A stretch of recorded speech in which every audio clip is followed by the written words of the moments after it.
Hello, good morning. Hello. Adore.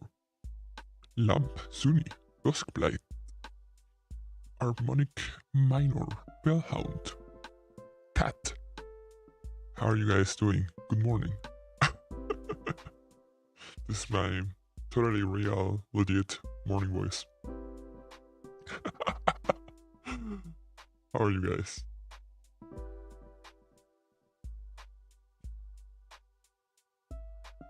Howdy.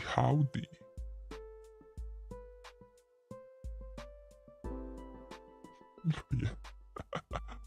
It is time for Neurocloud again. We're back.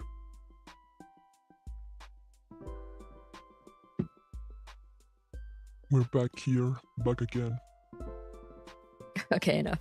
Yeah, sorry for the delay. As I said, I was like, oh, I was playing a bit. Like I push it back because I'm like, okay, I wanna have breakfast and chill a bit with like Inscription. So I did that, and I was like, okay. When there were like 10 minutes left, I was like, okay, I should stop, get ready. And I was doing that. And like I also was like, I probably need to update the game. I didn't need to update it too much though, so that's good. Hello, Mango Tango. But yeah, I opened it, and since I updated to Windows 11, I think it activated a thing, and the emulator was like, you have this thing installed that will lower performance by 50%. Do you want to not have that on? And I was like, yeah, sure. So I had to restart the computer. But I was like, okay, it'll still be on time. And then I was like, shit, the laundry. I had to go do that real quick. And when I was doing that, I saw Isu. He had his first hairball, so I had to clean that up. But now here I am. We are so back. Ooh, they have the Nasira skin. Ooh.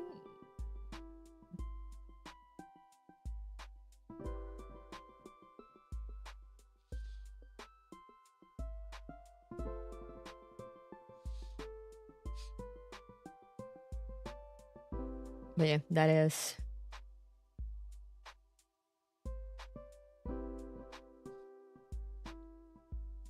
the things that I've been doing.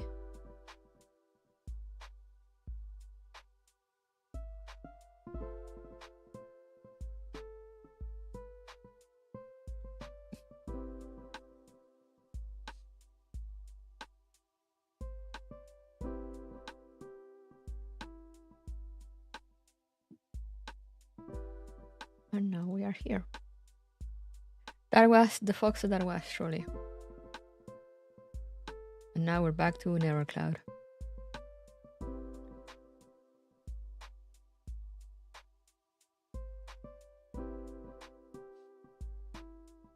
I'm gonna continue the never-ending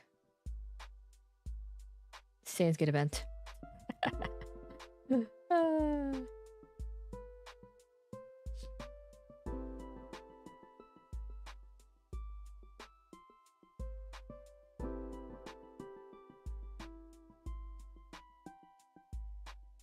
Morning, PCU. Also, my warehouse is full and it won't let me grab things anymore. And I'm like, what the fuck? I did not know that was a thing.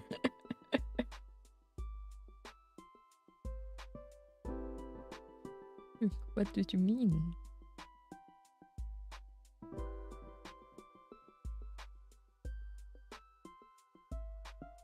I actually first wanted to I wanna make a checklist in my Trello of like the things we have to go through. So we did Singularity Memoria, we did Awakening. So what we need to do in Neurocloud is still a checklist. Pending event. Add.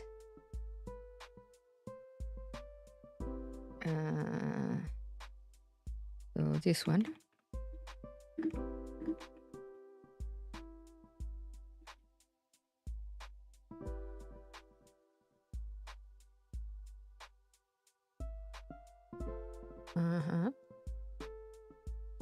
And then what's the next one? Irene Awakening we did. There's a Santa Racy one, but it says it's a major event, so I'm just gonna put it here. What's the name? Scars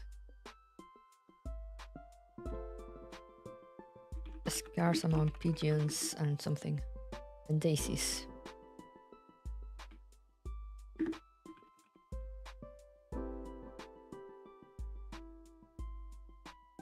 And then there's the engrammatic eclipse that I'll have to wait for a run because I didn't.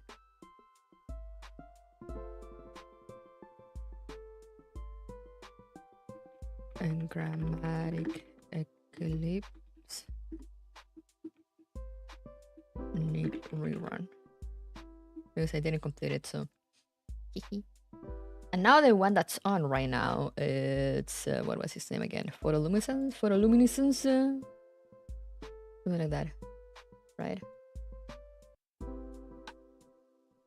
Photoluminescence, yeah, that's the one that's on right now. Photoluminescence words.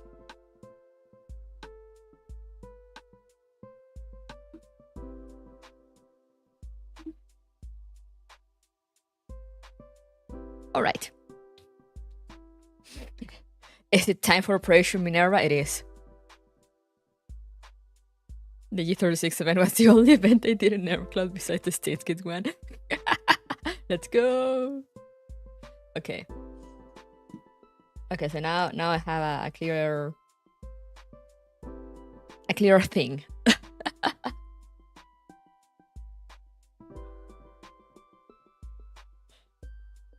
So I don't have to be checking the game every time. I'm like, where was I again?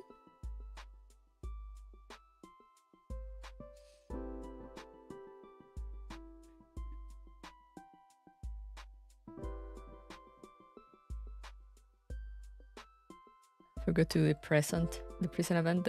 The present event. You mean the present as in gift, or like you mean the one that's on like right now?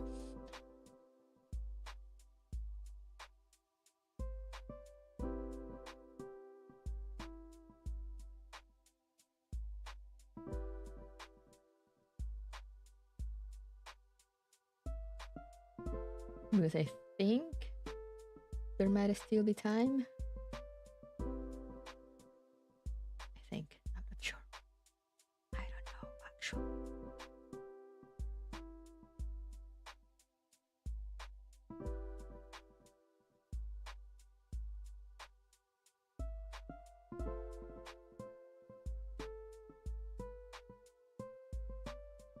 The one right now? It ends in 2 days. you can maybe do it.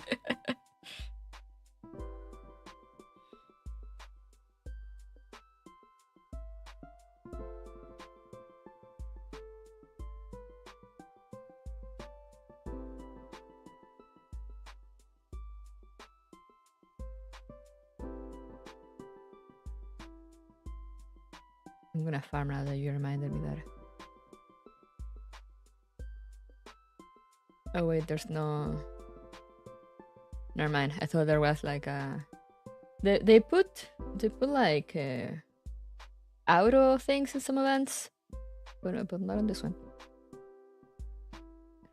Speedrun. It's not that long. I mean, I guess it kind of is, but you know, if you have energy to spare, as in like stamina, you can probably get it done.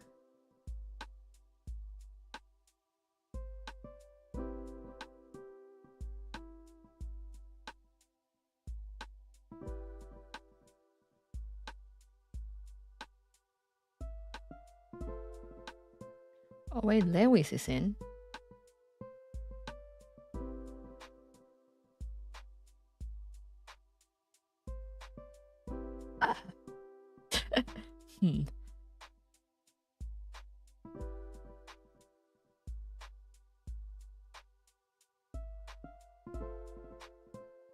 Does she come with her own event? I'm gonna assume yes.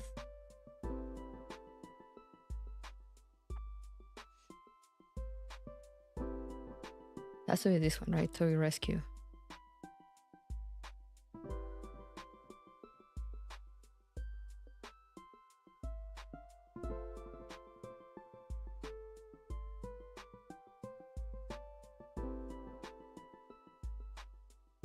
Normal stages, challenge stages.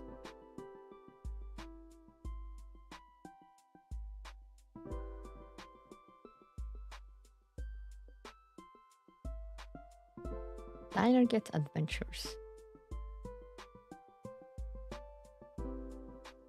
Okay, looks like it's like kind of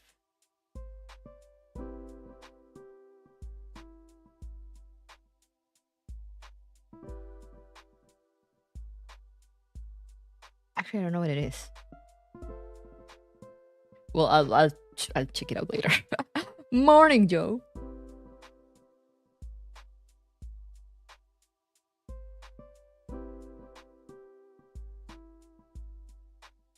But yeah, I think that will be all that I was looking through in this here Neural Cloud.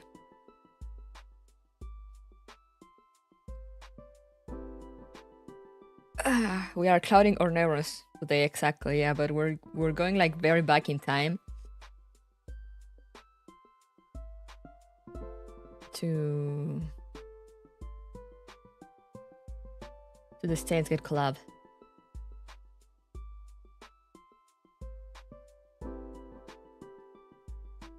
Like how much? 2016? No, not too much.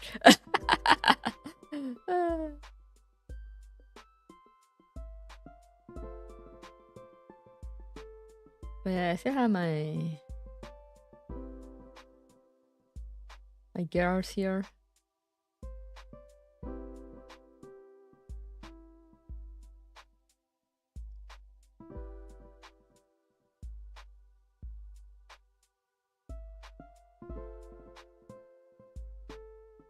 My dolls kind of leveled up. Doo-doo-doo. But yeah, not sure how far we'd go today, because reading the things that a bit tires me out, since it's like Okabe, the one narrating. Also, I'm a bit tired, but I will try to go for as much as we can. We were and we're back to the 8th timeline, I think, so we shouldn't be going too badly. I can't remember how much was left. It is an episode. It is, right? It's not just me. It's not just me. It is a very EP Sunday.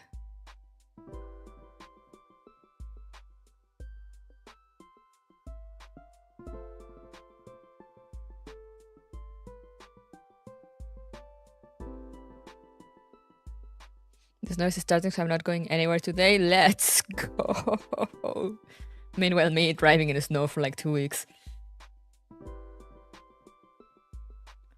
But yeah, so we're doing Neural Cloud today, and we're praying that Mika doesn't decide to drop Angular Gyrus next week by surprise. They just announce it on Tuesday itself, and they're like, "Oh yeah, we're starting the event now." So I can do some reverse collapse next week. Woohoo!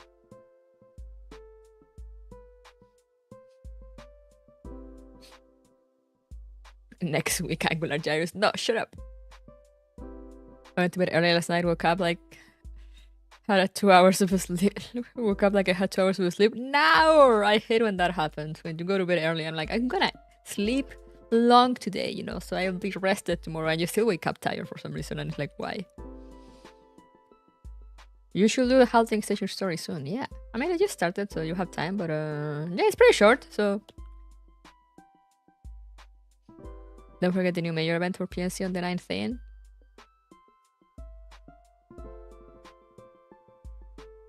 I see. Okay, so I'll have to unlock that also. Yeah, no, so the Nevercloud kinda, since it has the... I enjoy it, but since it has the very much appreciated thing that lets you read the events later, it inevitably gets kind of pushed to the back burner when it comes to fighting with all the other Mika games that do not possess that, especially mostly just frontline.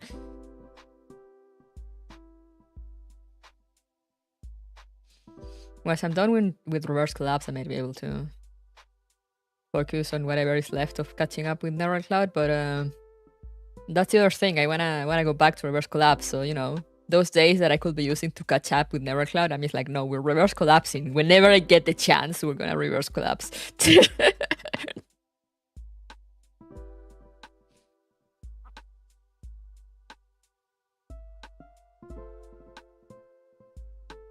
The backlog sort of thing helps a lot. Yeah, you know, it helps. You guys know, like, I have a full-time job. I only do this. It's kind of because I like it. So I don't have all the time in the world to be like, oh, we're gonna stream this for like 18 hours today. I can't do that, so it really helps me when games have these things.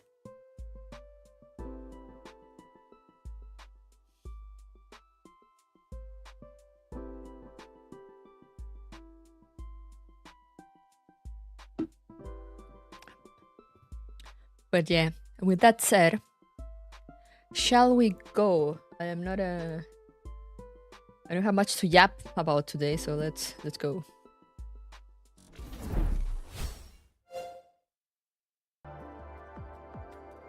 Ooh, did you guys miss that Nevercloud music? Now what we're gonna do before getting back to rating, you saw they have this thing that they give you at least one 3-star doll in 10 searches.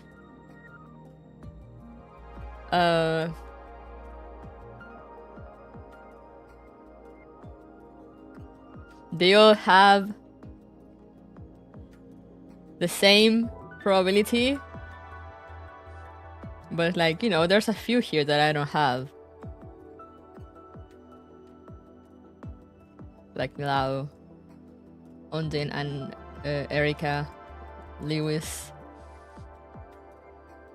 So we're gonna do this single 10 pool. I think I have enough. Oh no, but it's a paid one now. Okay, so I might need to buy that later. Maybe I'll buy that later. I'll think about it. I shall consider it. I have 55 pools for... Should I? I kind of like Lewis, but I mean, I don't know.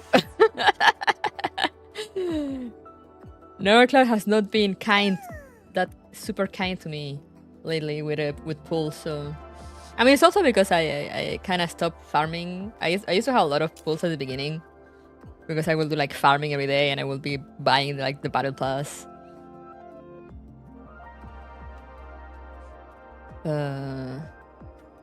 But yeah, then that kind of stopped.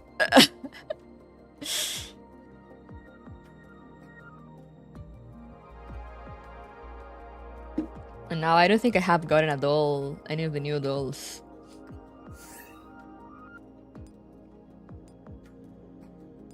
For like a while. Like, yeah, there's Angelos, Lewis, Sangoma, Shale, Bonville. Like, I pulled for Bonville, didn't get her. I think I was traveling with the new Centaurace drop, and I just kind of it completely went past me until like the last day.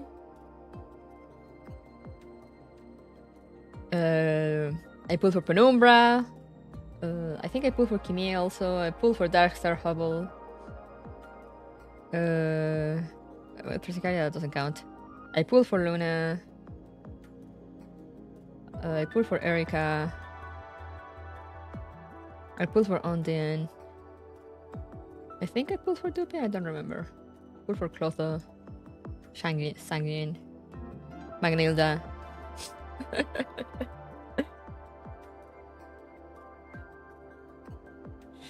So I'm like, damn.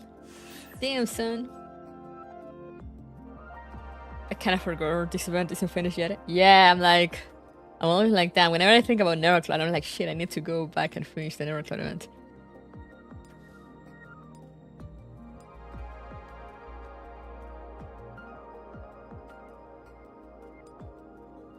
We were in A part 6.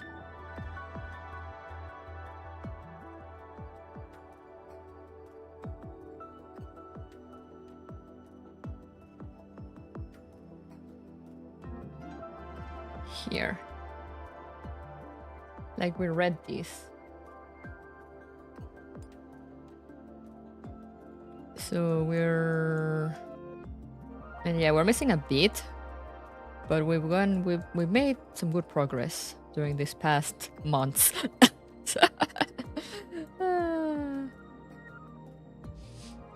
They tend to be pretty long though, so I don't think we'll finish today, but hopefully we'll finish in like, I don't know, two more streams, hopefully. We shall see, we shall see. But yeah, so last time we read this one. I think if I skip it, I think I remember sometimes when you skip the story, it gives you a little summary, so let's check that out. Yes, here. So after the warline shift, Okabe meets with his friends from the Future Gadget Lab. After exchanging information, they found that there was no sign of Mayuri in this warline. Just as the search seems doomed to fruitlessness, Rico arrives with information. So yeah, a little refresher. I mean, I say that, but also I'm just going from memory. So I mean, putting aside all the fact that they arrived in the cloud server for magical time travel shenanigans.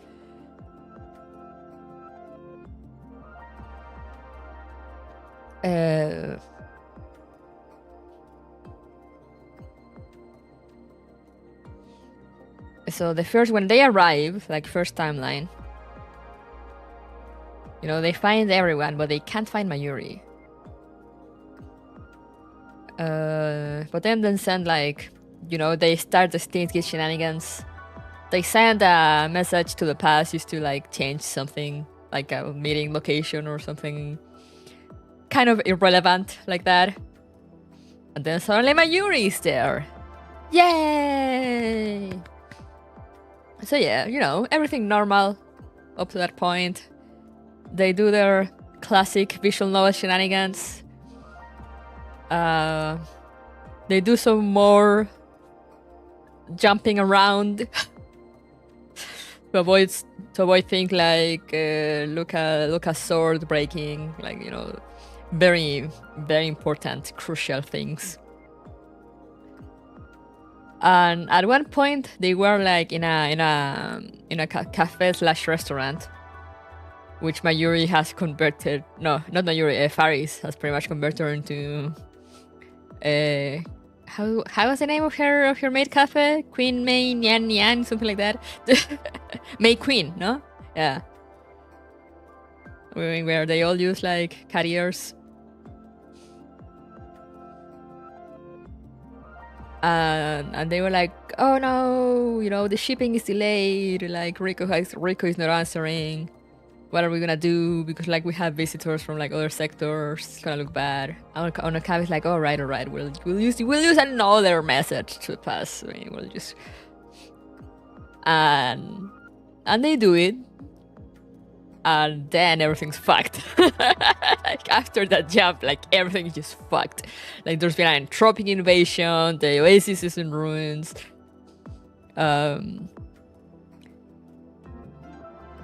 Okabe manages to find Kurisu. And then we get also in the good old classic Steins Gate thing of Kurisu dying like 1,000 deaths. Because like she dies first, you know, she gets entropized. Then like she dies from something else, then she gets like crushed by a building, killed by something, you know, she just a crazy amount of things. Honestly, trying until it becomes comedy, then back again. Yeah, exactly. You know, it's like it gets to that point in which it becomes ridiculous.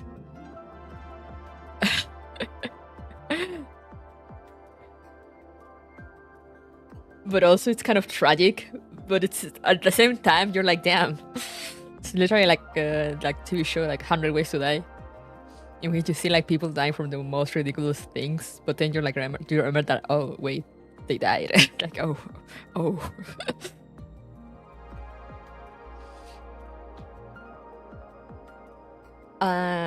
So then it starts much like in the original VN, and Okabe gets to the realization of like, okay, I need to undo all those messages that I did, you know, and find out where did the entropic invasion initiate from. And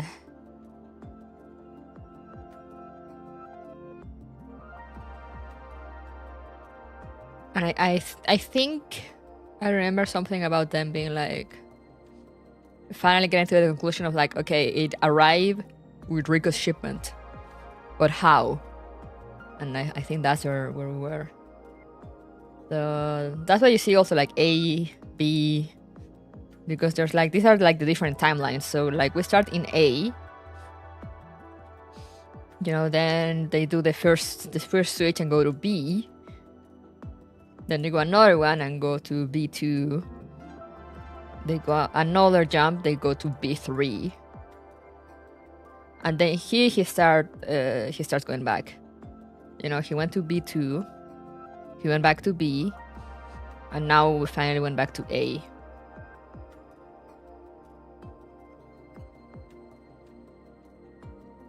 And I'll probably remember more details as we'll go along, but that's pretty much the gist of it. The gist of all the shit that was going down. So yeah, let me put on my voices here. Gonna... Oh no, I did not want to bring that up. You do not belong here.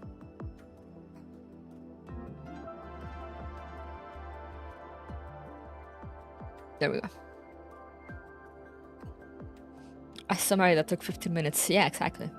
It is a lot. Like look at all this. This thing was longer than a regular major event, which is why it's taken me so long.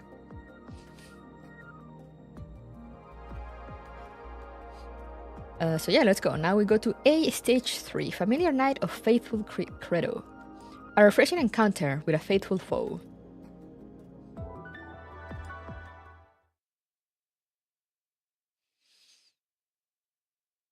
Okay, and we already gotten coordinates from Rico.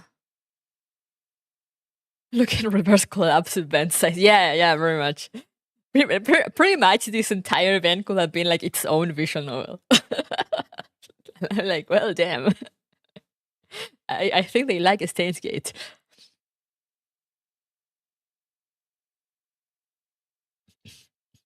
Okabe, are these the coordinates Rico gave? Yeah, the location that Fox Girl indicated should be here. We are in the middle of nowhere. However, all we see is a deserted wasteland. No, saying it's deserted would be wrong. Oh, hello there.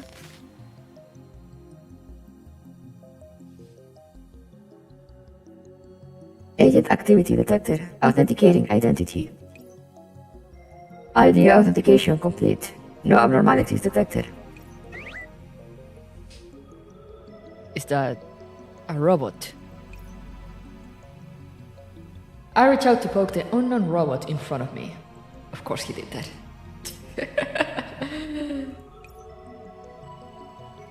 Oh, I forgot we got to see Professor Sprite in this event. That's so good.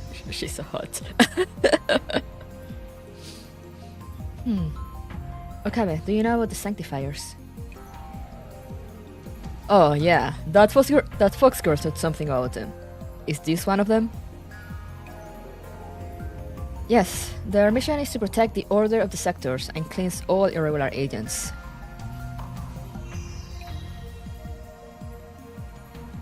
Fortunately, we spoofed your code before we came here.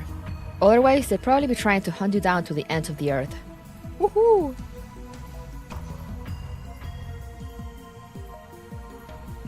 Damn, that sounds dangerous. I quickly pulled my hand back. A very bad feeling fills my mind. Oh, the Staysky jingle! I forgot this game had this event had pretty much all the Staysky music. Wait, did they hunt Mayuri down? We don't know that yet. Currently, we are working with the Sanctifiers. We can try to learn more about Mayuri by asking them. Besides, having a friend helping out should increase your chances of success. A friend? I look where the professor is pointing. My care! Even though I know next to nothing about the Sanctifiers, the person they are pointing to is clearly a cut above the mook robot surrounding her. It's my girl! When are we getting this fade? I will pull for her. So she's a humanoid. Yes, her name is Fade. Unlike the lesser Sanctifier you poked just now, Fade is an intermediate Sanctifier, possessing greater combat power and authority over her peers. I've spoken with her before. She is very responsible, but also very stubborn. Perhaps you can learn something from her. Comrade, do you think she knows something about Mayuri? It's possible.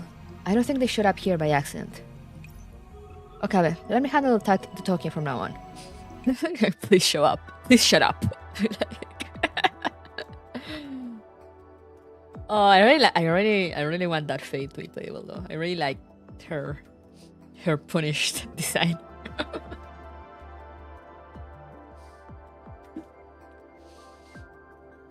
Okay, moving on to A part 7. Insoluble equation parameter fluctuation. Of course. Hello, F. How are you doing? Search for another way forward once more. That was a pretty short story segment. Now that I think about it, they tend to be pretty long in this event. In an old area outside the oasis. It's been a while, Faith. Professor Kuruko. Faith, there's something I'd like to confirm with you. Recently, we received news that a shipment of cargo bound for the oasis had been impounded by the Sanctifiers. The shipment was being carried in a cargo trailer, and the reason given for impoundment was that an irregularity was detected. Do you know anything about this?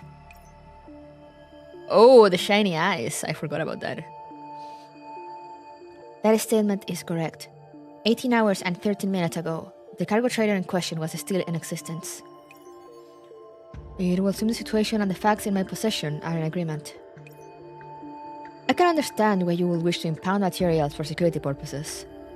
However, the shipment in question belonged to the Oasis, and I was hoping to protect our interests through negotiation. May we inspect this shipment, if it is possible? In keeping with the agreement, I will perform my duty by providing you with basic cooperation. However, this does not concern the terms warranting our cooperation, so I must politely refuse. The items you are holding are assets of the Oasis. If you prevent us from verifying the assets in question, it will affect the status of our cooperation. Hello, Antori. Yeah, I don't multi-stream all the time. I usually don't do it. I usually only do it for console games. Just Online 2 is the exception, since it kind of gather more audience. But usually I'm mainly on YouTube for anything that I'm not playing, or anything I'm playing on PC. So, you know, most gacha games.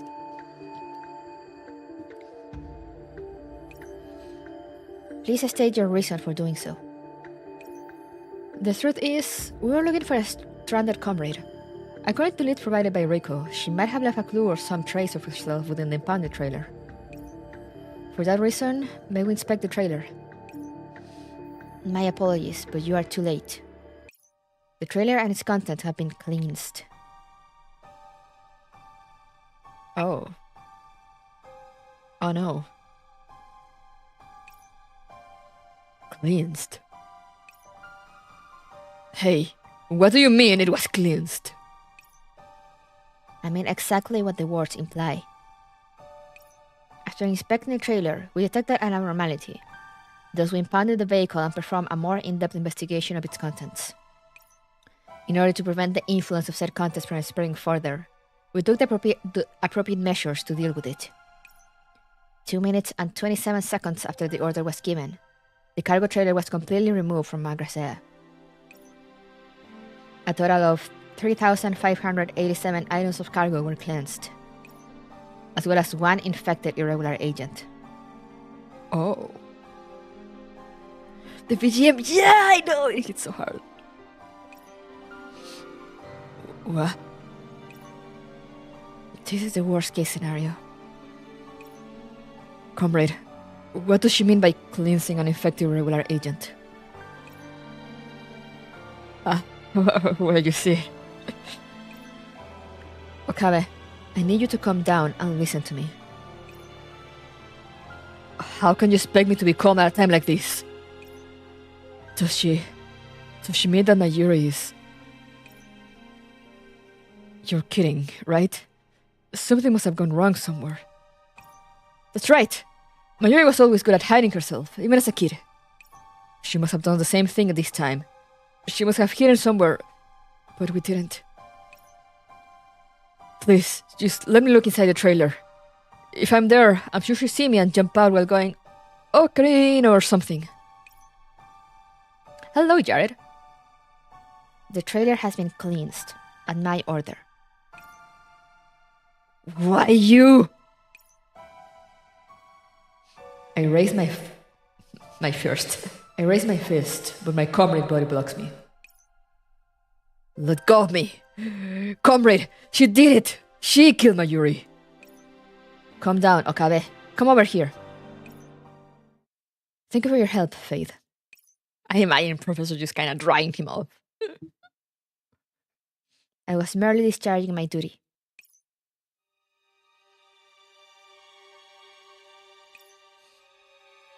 Okabe. What should I do, comrade? I already negated the first email in order to come to this world line. I promised her. I promised Mayuri I'd find her, no matter where she was. But now, Mayuri's... There is a lump in my throat.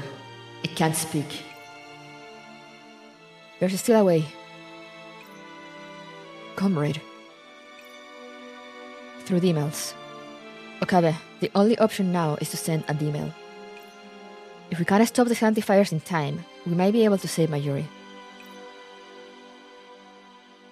So you want me to send an email to that Faith? My comrade shakes her head. You will be sending the email to me. For sanctifiers, cleansing threats is their duty. They won't change their order just because of a single mail. Thus, we can't stop them from cleansing the cargo trailer. However, the Timeee is capable of keeping the sanctifiers from discovering the trailer. That said, whether or not to send the email is up to you, Okabe. So, I have to decide? I can't return my comrade's gaze. The hand Mayuri held is shaking uncontrollably. I'm scared, comrade. After using it over and over again, I've come to realize that emails are not a power that we humans can control. It is a Pandora's box that should never have been opened. It should never even have existed in the first place. Because of them, Mayuri and Kurisu have died in horrible agony over and over and over again. It was all a mistake. If I'd known this would happen, I will never have invented it. My regret, my frustration, all manner of feelings bubble up inside my brain, ascending into chaos. Still, we wouldn't have met each other if it wasn't for the emails, don't you think? Okabe, do you think our encounter was also a mistake? That... I know I'm mixing up concepts here. But Okabe, usually people only ever get one chance to choose. Once we make a mistake, then no matter how we beg or plead or regret that what we've done, the world won't give us a second chance. That's why you shouldn't think of it as a mistake. The emails you think of as a curse are opportunities that countless people would gladly sacrifice their lives for, but which they can never obtain. My comrade. Do you have something you want to do over too, my comrade?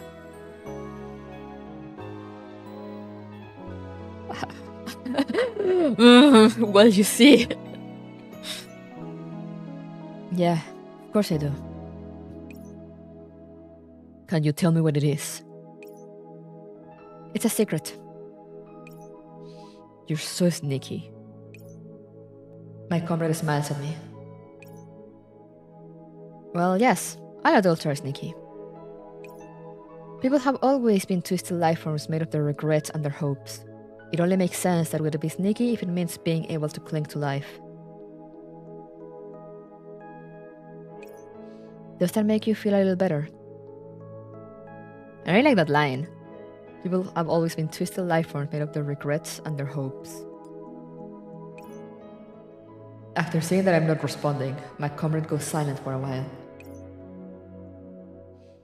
Okabe, the truth is, I remember a few things from previous word lines. I believe that in a previous word line, I entrusted you with the mission of saving the oasis, right?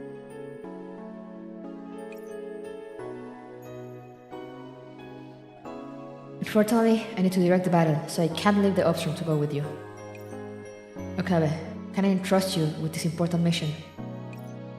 Leave it to me, O comrade of mine. I, Hoin Kiyoma, shall turn this miracle into reality. Yeah, that happened. And you kept the promise you made, and protected the oasis. So this time, can I ask you to trust me? My comrade. They reach out a hand to me. Should I send the email? Even if I don't know what will become of the world. Will I really be able to save Mayuri by sending it? Or will it end up killing more people? Still, since you've said as much. My comrade, I'll entrust Mayuri to you. I take the professor's hand.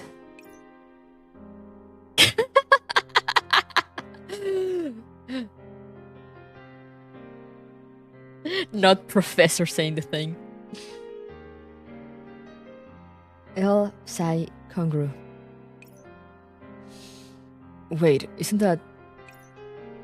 That's your catchphrase, if I'm not wrong. Did I misuse it? No, you use it perfectly. I don't know why it's so funny.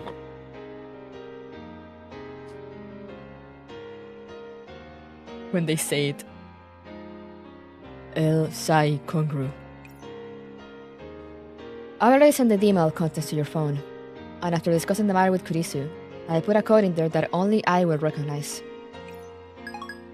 If I see it, the Pathmate will definitely do what the message says and carry out its instructions.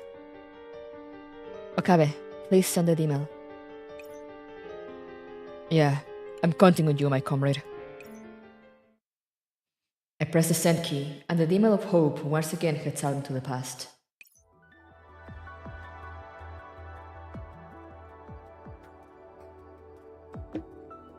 Oh yeah, now we get to A0. This one, I'm sad with it. I didn't get to read it and in time while the event was going on, but because it has some really cool UI elements and things to implement all these word word line jumping.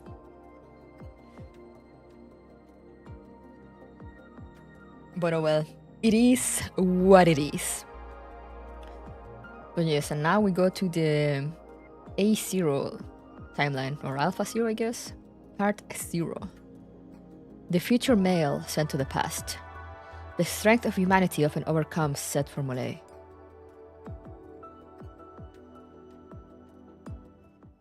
And it also had a lot of story notes. Like all new story. December 21st. Is that supposed to be noon or midnight? Microsea time. In the Oasis Upstream. A sudden sound wakes me from my dreams. I'm gonna assume it was midnight then.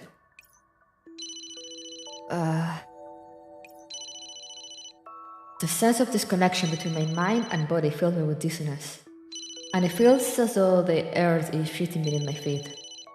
My memories and rationality slowly piece themselves together within my consciousness as I slowly get up while growing my head.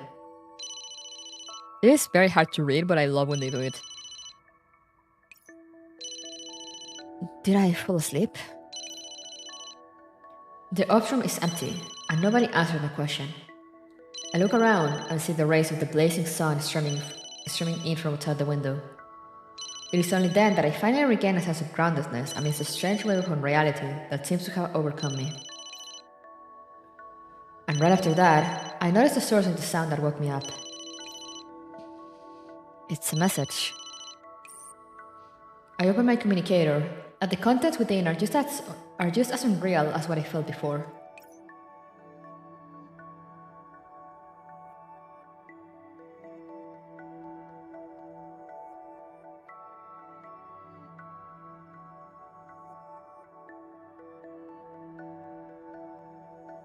What does this mean? 1:30, and I'm gonna assume those are coordinates. Distract us and see Oasis EDG.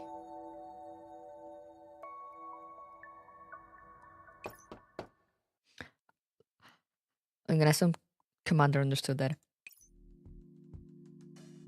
Pardon me, Professor. I came to clarify some documents with you.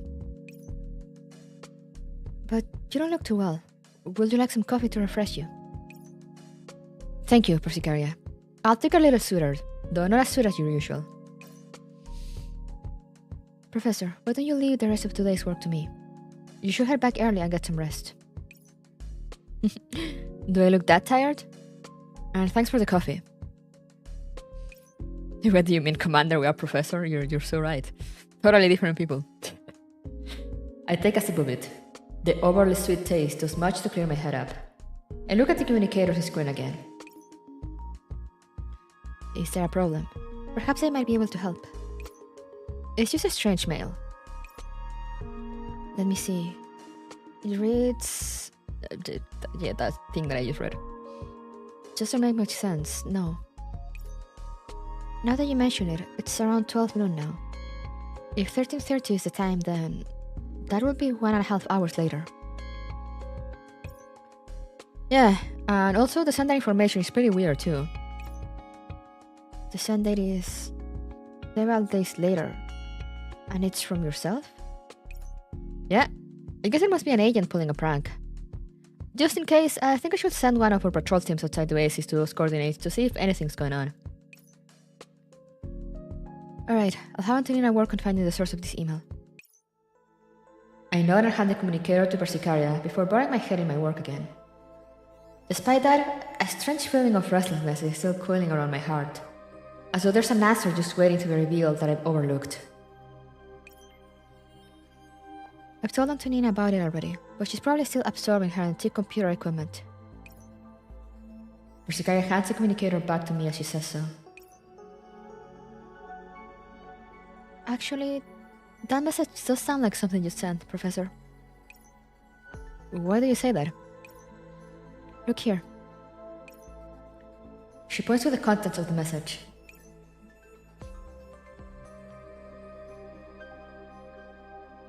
Blah, blah, blah, blah. I just realized the O of Oasis was a 0 instead.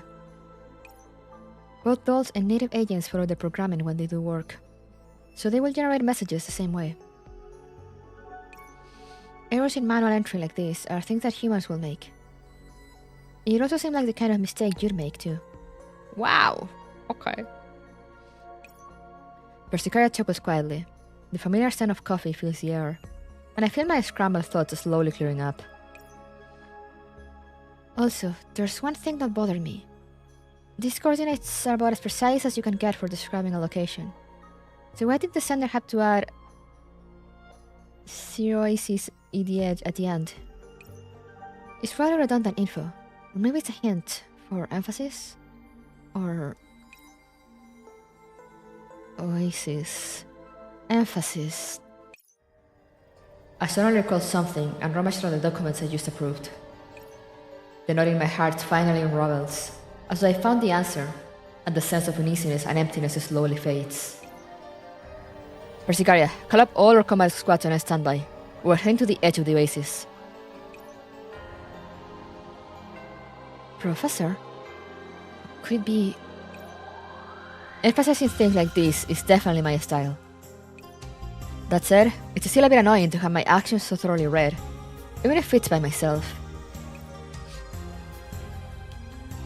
I put the document down. The note on it that's supposed to say Oasis reads 0 Oasis instead, proving that the mail came from its writer's hand. Let's see what kind of puzzle my future self has set for me. I love that music! I can't believe I just noticed the difference between Neurocloud Persicaria and Girls Frontline Persicaria while I'm dense. Wait, what? How?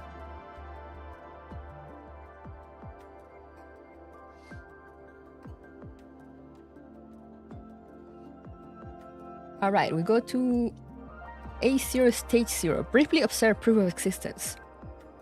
The future casts a light of hope into the past, so the lost may struggle their way forward amidst the fog. This, just a reminder, the ones that say stages are because, you know, they were stages. So the story sections, you know, they were either like one after the other, you know, there might be stages in between. So yeah. So the first one and the second one.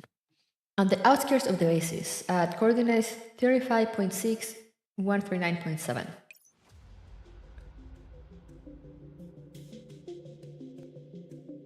It was the chest. Yeah, that's like the main difference. How?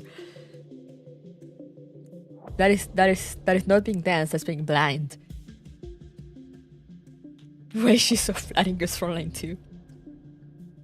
What do you mean? Persica created Persicaria to her own image, clearly. They're exactly the same. Her words, not mine.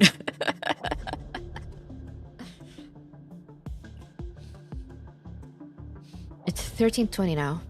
10 minutes until the time mentioned in that mail. Our combat teams are hitting and in position. Professor, you can give the word at any time. Did you learn anything about these coordinates, Persicaria? According to the security department, the Sanctifier's patrol routes often run near this region. But since it's fairly close to the oasis, they usually don't come this far out. So it seems something regular drew the Sanctifiers here. Also, we got a message from Ksenia as she was returning. Apparently, Riko's leading a convoy which might very well pass through this place around the stated time. It was clearly made in her image. Yeah, of course. So the purpose of that email was to help divert the Sanctifier's attention from Rico? But the Sanctifiers usually don't attack currency traders. Should we stop Rico's convoy? No need for that. Let's wait and see what happens. Persicaria, how our scouts track the movements of any nearby Sanctifier patrols? Got it. Professor, the intermediate Sanctifier Fate is leading a force of Sanctifiers towards us at high speed. So it's Fate.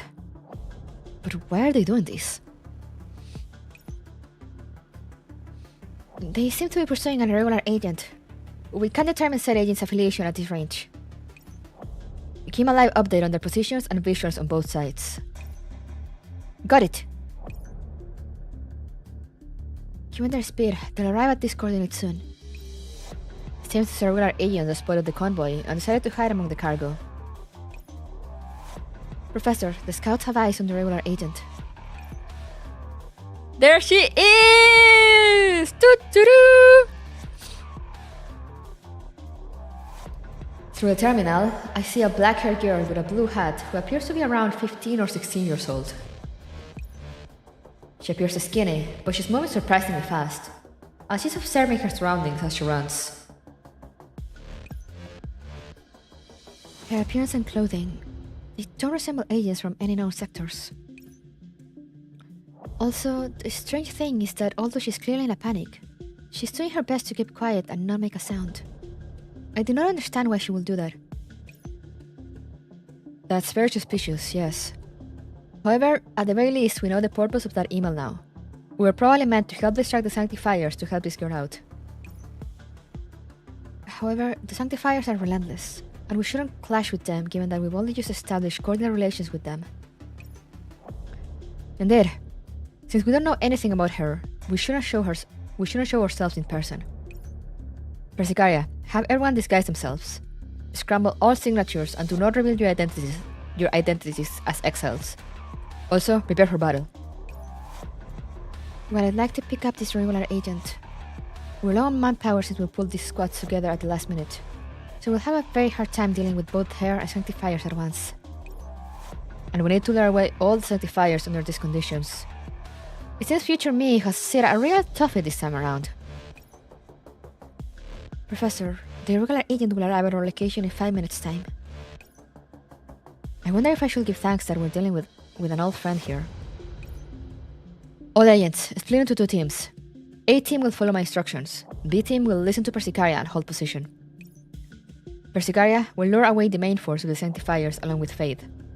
Given her personality, she'll probably detach a small squad of lesser Sanctifiers to continue tracking the regular agent. Once Faith is gone, attack the lesser Sanctifiers. Given their default action logic, they'll go after you instead. Once all the Sanctifiers have been diverted, we'll double back and pick up Rico and this agent. Understood. Finally, just in case, I lead my agent team close to the regular agent's coordinates. Now that I'm directly viewing the girl, she seems more petite than her image made her look. Stated Club, Absolute Cinema. Yeah, it's so good. I haven't finished it, but like what I've gone through, it's so good. What we don't expect is how the girl seems surprised upon seeing us and instead runs toward us.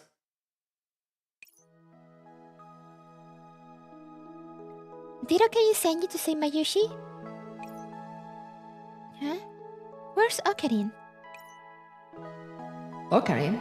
I've never heard that name before. Still, since she's willing to work with us, it'll increase our chances of success going forward. You'll meet him soon. We're here to help. The situation is urgent, so I'll save the rest for later. There's a convoy over there. You can hide among the crates. Once we lure the Sanctifiers away, we'll bring you back to the oasis. The Sanctifiers. Do you mean those robots? And the way... The oasis.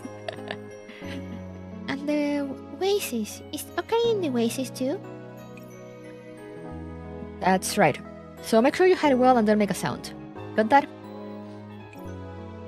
Mayushi doesn't quite understand what's going on, but Mayushi will do it. Mayushi will make sure to hide. Once we get to the oasis, let's have bananas and juicy chicken number 1 together. The girl calling herself Mayushi waves the bag she's holding and smiles brightly at us before darting towards Rico's convoy. Considering that she can maintain that air of ditziness even in an emergency like this Cap Maya makes me certain that she's a human. You're saying dolls don't act like that? Professor, the Sanctifiers are almost here. This is a new agent sprite, I think. Elsai Kangaroo. Oh, it's Tainskid, yeah. Yep, since we made contact with that irregular agent, they probably switched targets to us. Stick to the plan. Exchange fire with sanctifiers, then relocate in the 5 o'clock direction. Got it. Before we move out, I look back at the convoy. For some reason, I feel a little uneasy. Let's hope the plan works, Mayushi. And now the second part of that. After the combat, I presume. Good thing we shook off Faith and company. Fortunately, she's more simple-minded than most. Another sanctifier would probably have been trickier. Still, considering the girl made contact with the convoy, the sanctifiers will probably make their way there soon, so we need to hurry. I return to Rico's convoy. Hey, who are you?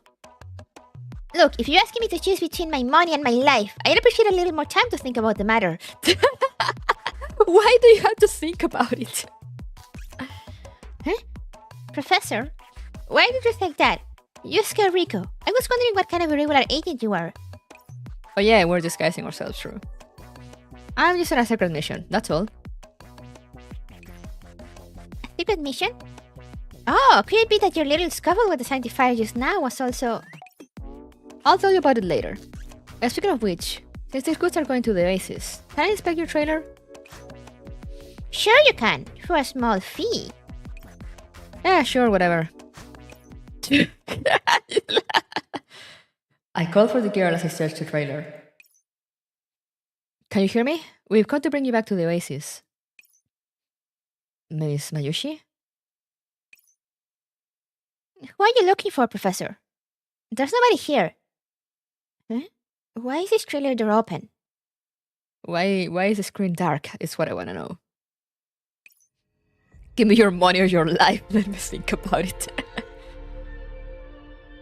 Still making me laugh that both Eric and Timeee being furious is canon. Yeah, would you love to see it?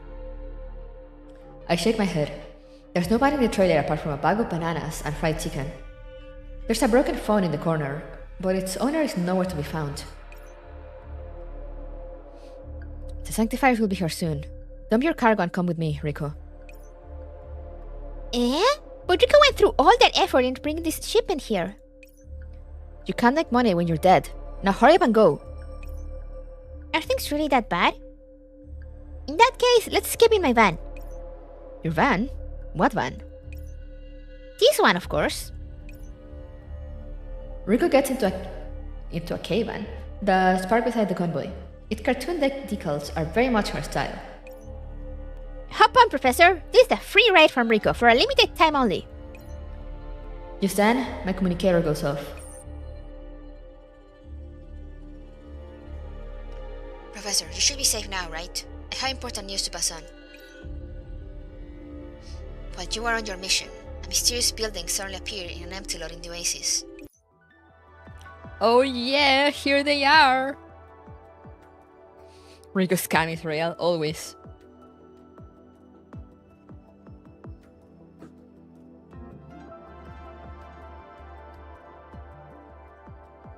Next one, uncertainty on the unknown conclusion.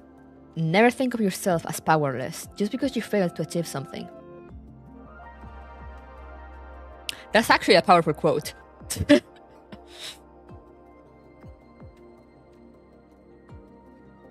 Wait, I wanna screenshot that.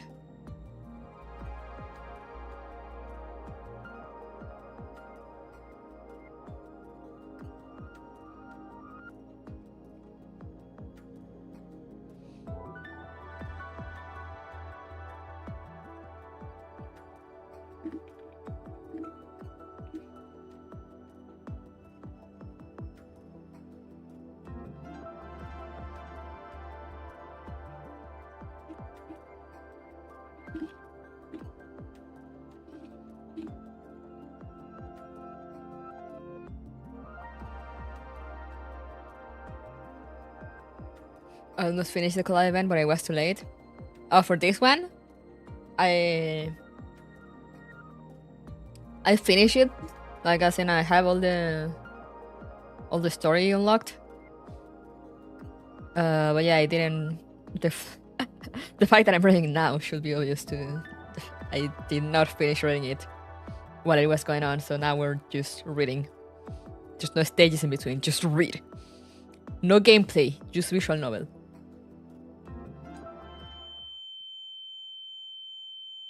Oh, we're back to Okabe now. We're back to being Okabe. Oh! The dizziness slowly fades away, and my feelings of vertigo vanishes as my vision returns. There's no doubt that Rolling Steiner activated just now, but I just can't get used to it, no matter how many times it happens.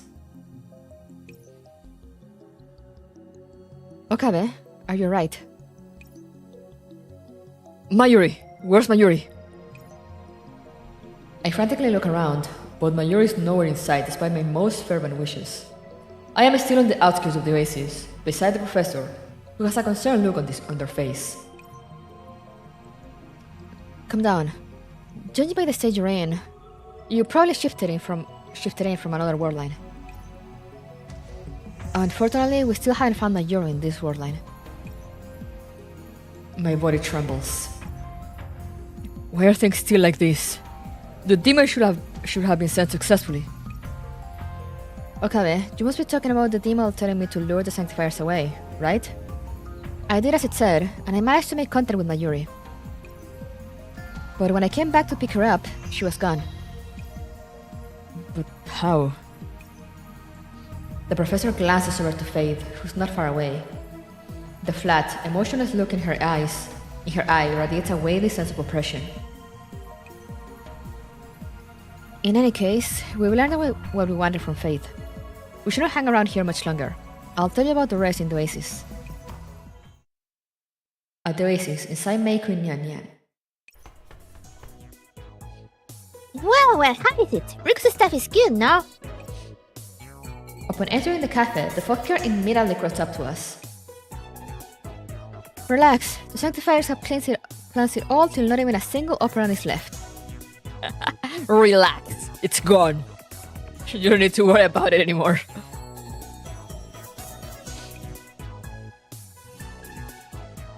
What the heck do you mean, relax? The foxgirl's ears droop down and she slumps dejectedly back into her seat. Then she grabs a piece of chicken and chucks it into her mouth. Wait, there's juicy chicken number 1 here too? Foxgirl, did you pick up something Mayuri left behind? I'm Rico, not Foxgirl or what have you. But yes, good thing Rico moved quickly and grabbed everything Rico could, so at least this wasn't a total loss.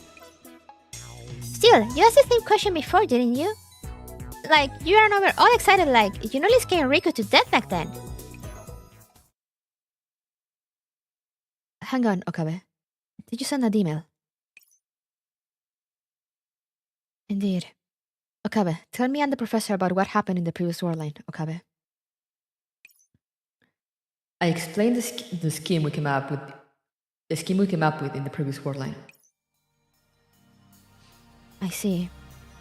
The situation in this war line was also very similar. The sole difference is that thanks to that email, the professor managed to meet Mayuri before luring the sanctifiers away. That was also our only clue to finding Mayuri. Since we didn't have any other ideas, you decided to go ask the sanctifiers about Mayuri with the professor. As for what the sanctifiers said, there is good news and there is bad news.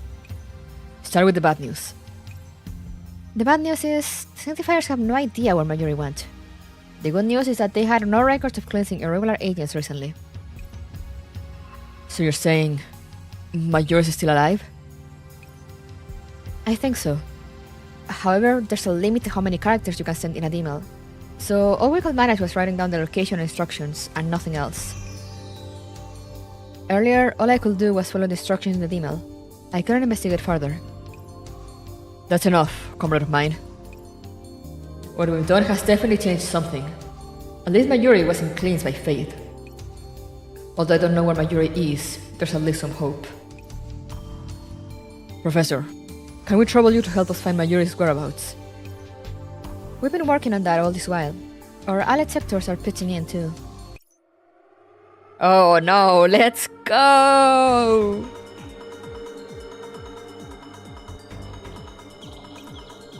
An alarm suddenly rings. What now? Is it in tropics again? A chill rises up my spine. I reflexively turn to glance at Riku beside me, but she also has a frightened look on her face. Okabe. I'm fine. Okay, calm down, me. The Riku in this world was not enterprised. The same thing won't happen again. Oh, that's why I remember something about Riku being enterprised.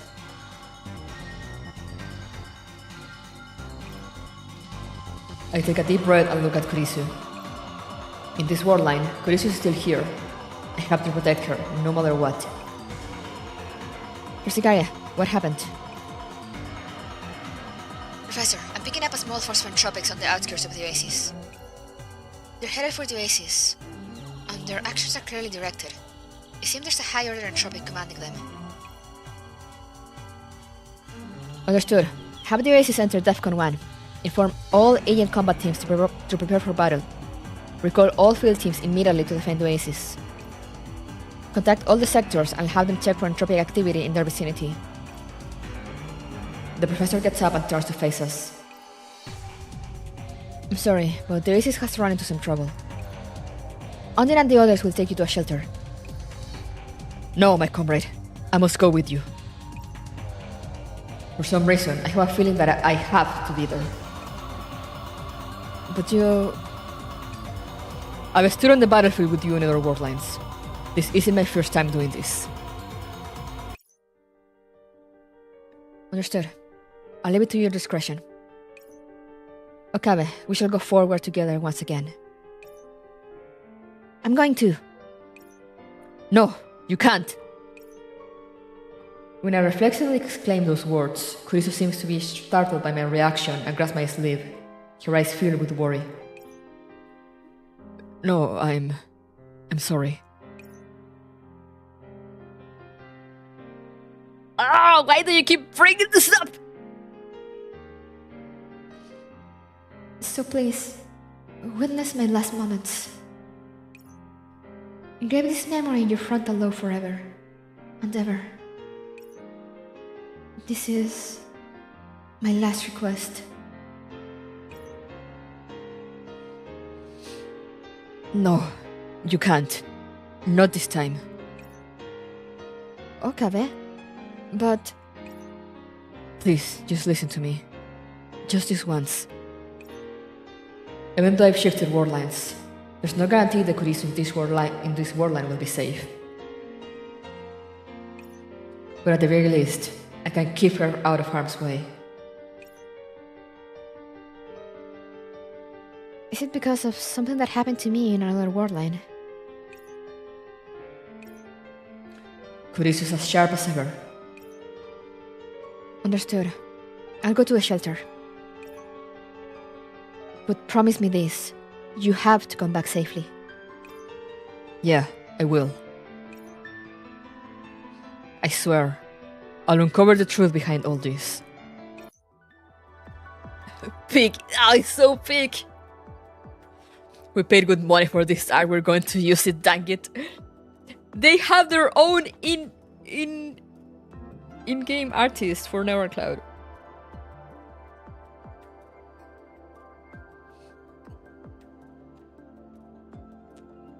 This music when it plays things about to go south.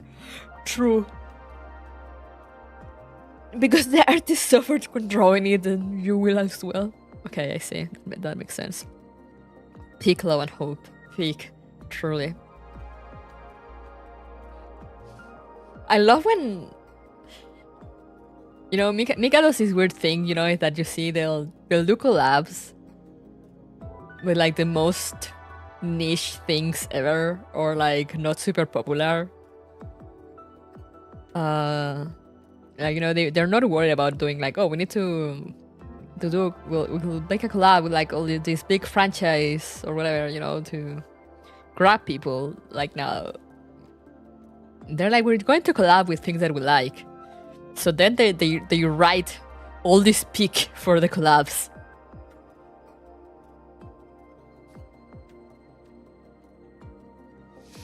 We paid our artists good money to draw this art, we're going to use it, dang it.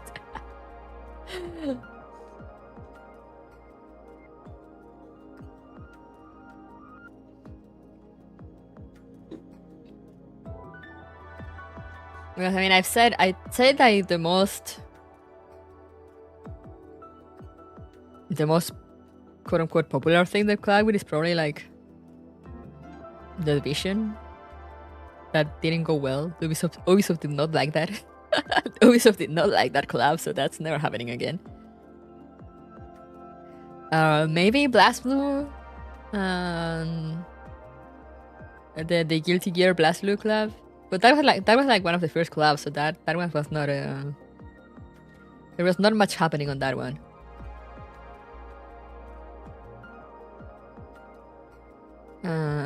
Then what else? But the Valhalla collab count as somewhat popular, or like at least known, or I guess the Saints Gate one. But you know, there's still like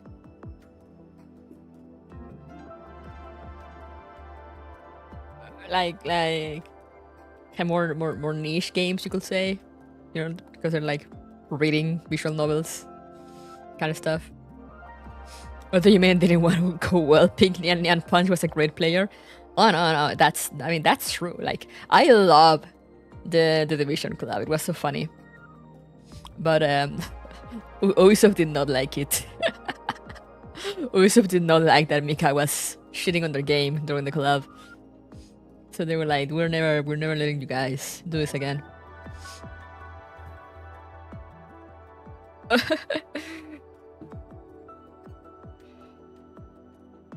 Ubisoft didn't like it, but that makes it better. I mean, if you need to attest as how fun the collab was, all you need to say is Ubisoft didn't like it.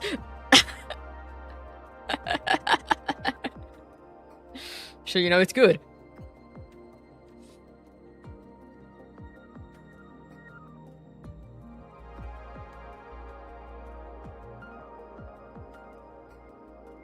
Imagine having a sense of humor, Ubisoft apparently. Exactly. Which one, the Division collab? Yeah, the Division collab.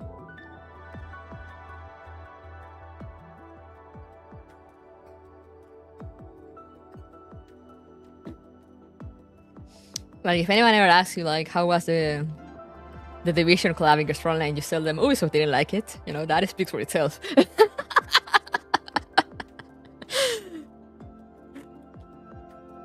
Anyways, give me a second, I'm gonna go get some water.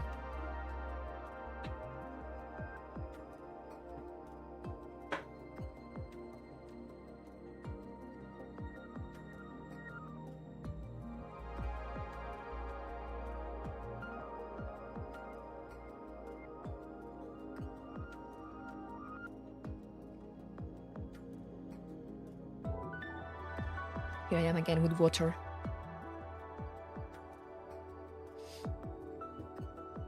Unfortunately, I missed that one. No, it was very fun. It was very funny.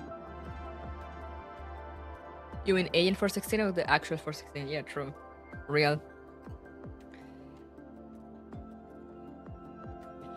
You know, like, the funniest thing is that they could have kind of integrated or like mixed up the actual lore of the Division with Baker's Frontline lore. You know, they could have somewhat like made it fit, but instead they went the route of, oh, they are actually playing the Division,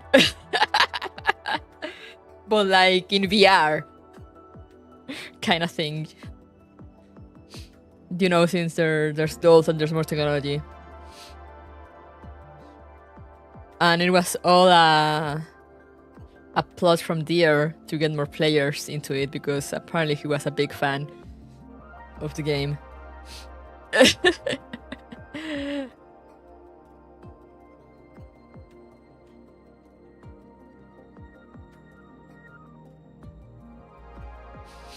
Who needs a Division when you have the famous anime Yashin-chan dropkick on my devil? That collab took me by surprise, especially because it is also good, and it has a lot of Ouroboros lore. And I'm like, what? Why are they dropping this lore in a collab? Like, sheesh. Last time I checked, Ubisoft isn't doing well. Ubisoft is not doing well. It's not doing well at all. But yeah, the Yashin-chan collab, I'm like, why are we getting all this Ouroboros lore in a collab? like, damn, okay. Because they could, truly. It was so good though. It made me love Ouroboros even more. Who is the bitching when you have the very famous anime gunslinger girl? Ah yes. Ubisoft is struggling, and honestly it feels like if they could learn lessons they would be perfectly fine. Yeah, that's the thing, you know? Ubisoft is struggling by their own hand. Which just kind of makes it kind of funny. It's like I just want good games. Ubisoft, no!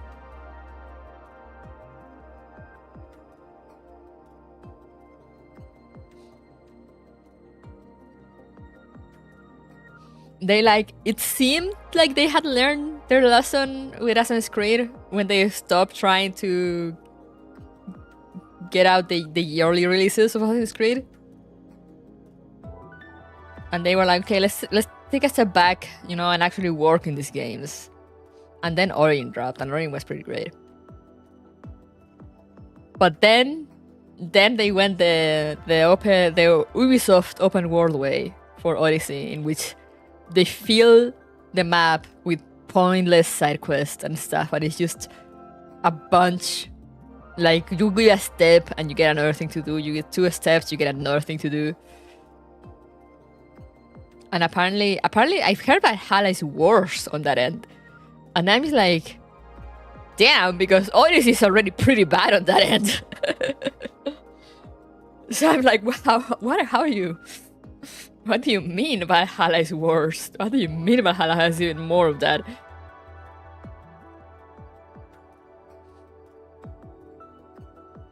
And now they seem to be doing like a pretty decent job with shadows. And they just start fucking it up in the most stupid way. What should we do for this collab, guys? What if we drop Ouroboros' entire backstory here and nowhere else? Brilliant! Yeah, I'm like, okay.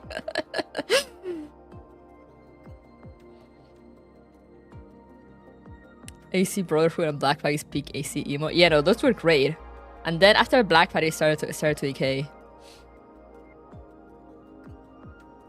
It seems like the dev teams know what they want to do, and then the C-suite keeps saying, hey, you know what will rule? Like, yeah, definitely. Skull and Bones apparently got ruled like 4 times or something. Yeah.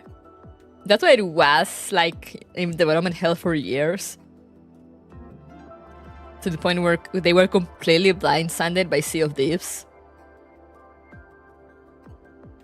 And then they released Skull and Bones was the one that they say like, oh, this is a, you know, there's no longer AAA games. This is quadruple A games. And everyone was like, okay, Ubisoft. And now to put like the final nail in the coffin of that, Yakuza dropped their pirate Yakuza side game thingy that looks actually awesome.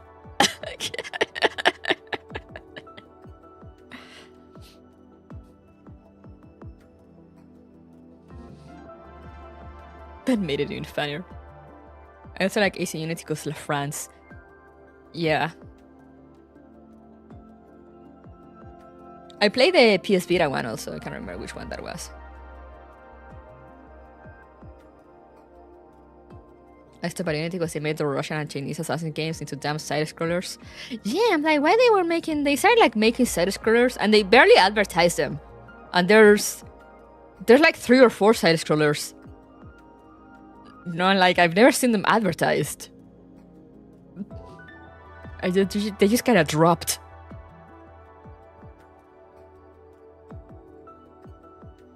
Like, the first one, they kind of advertised them a little, and then, like, never again. But then they dropped more of them. Like, there's like 3 or 4 of them. And I'm like, okay, sure.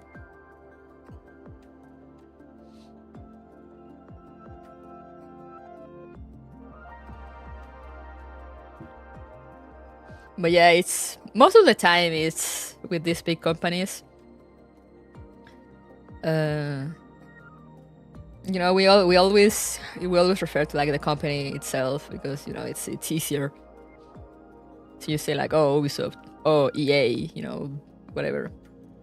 But most of the time, it's actually like corporate that's kind of ruining everything, and the devs are actually just doing their best, doing the best they can with the limitations that they put on them.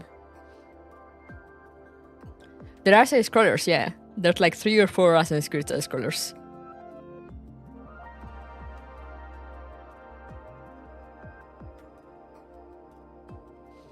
I was great, but Hala got paid to XP. Damn, okay. Sheesh.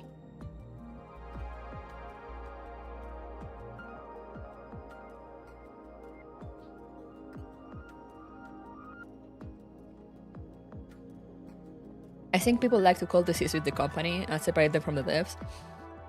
I wish, because so many times I also see people talking about like, oh, why are devs doing this, or why are devs doing that?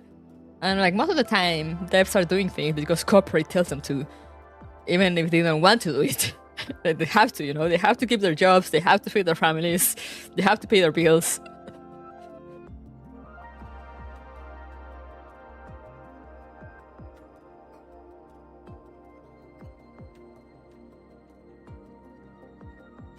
But yeah, no, I'm the same. Like, you know, whenever I talk about like, oh, Ubisoft, EA, most of the times, I mean, there are cases of devs also being scummy, but like most of the time it's just corporate being absolute idiots. I have no idea what they're doing, but still dictating what to do to the people that actually know what they're doing.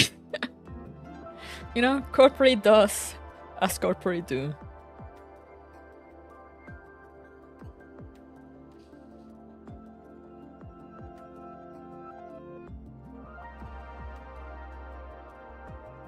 What do you mean devs can make good games that I like?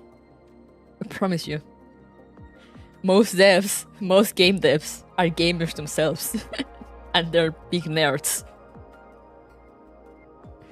While corporate people usually aren't.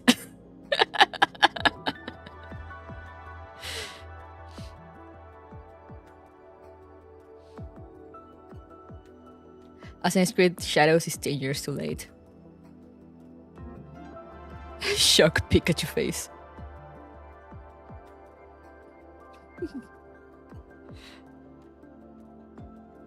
It's like Cooper does beat them to it. Oh, we so don't like money proof they're about to go bankrupt, yeah. I'm like, unless Assassin's Creed Shadows releases in like a perfect state and it's actually like a super groundbreaking, amazing game, I don't know what the future will hold for Ubisoft. I'm like, for me, the fact that they keep pushing it back, it just shows how scared they are for it to fail.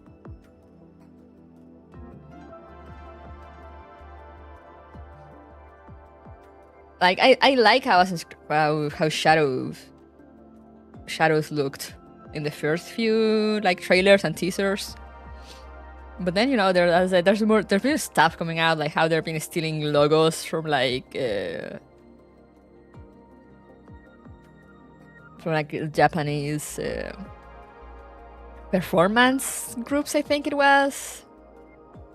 And like they had been like super historically accurate, which I'm like, okay, you know, it's like Assassin's Creed is alternate history, so you know they don't have to be like 100% accurate, but there are some things for what they need to be accurate, you know, because it's still like actual world history. They're just putting fiction in between.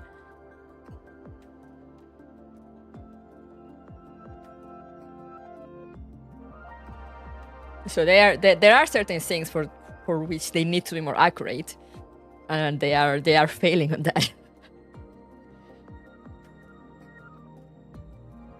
It'd be quadruple A trust.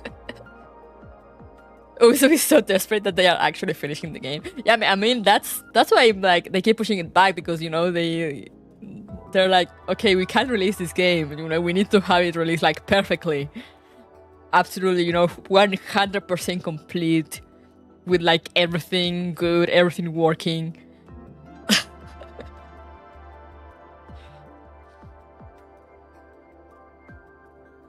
It was some LARP group they stole it from, I think. Yeah, you know, it was like some super shit like that.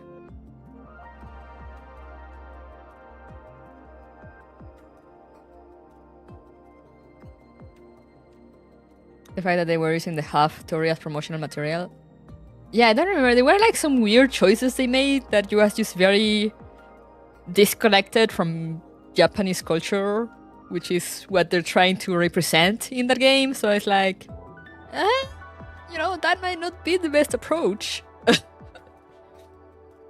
You know, like as I said, again, it is alternate history fiction, but that still requires, you know, a certain level of research, to do like your advertisements and your things, you know, and do like represent things properly, kind of, and then you put like you jam like the fiction part in, and they're kind of not doing it properly, from what I've seen, from what I've heard.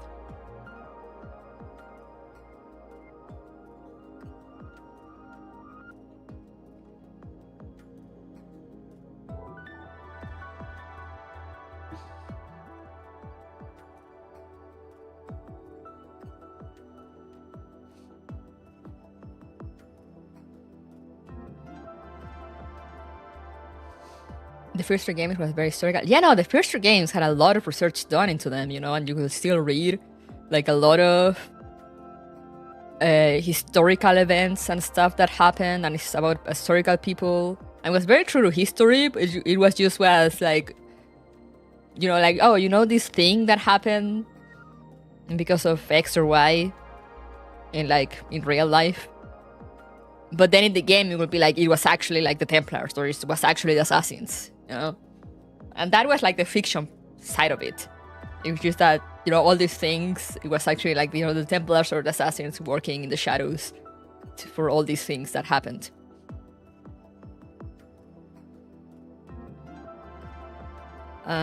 It was actually pretty cool.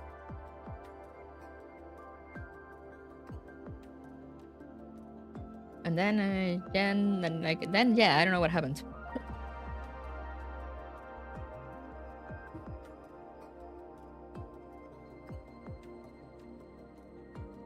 Oh, I do want to play Ghost of Tsushima. It's on my backlog.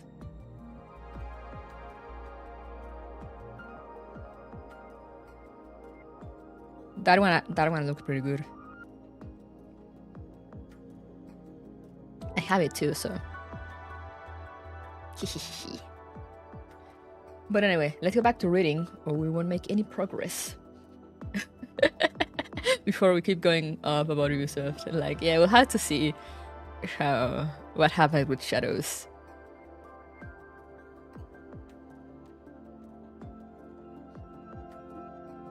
And if they manage to survive the release of Shadows.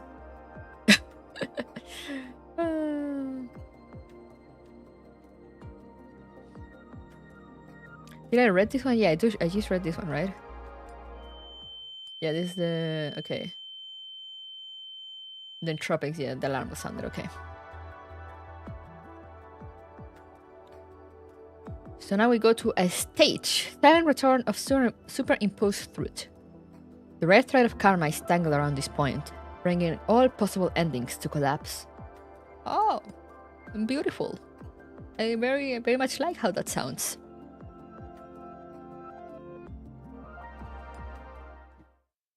And the outskirts of the oasis.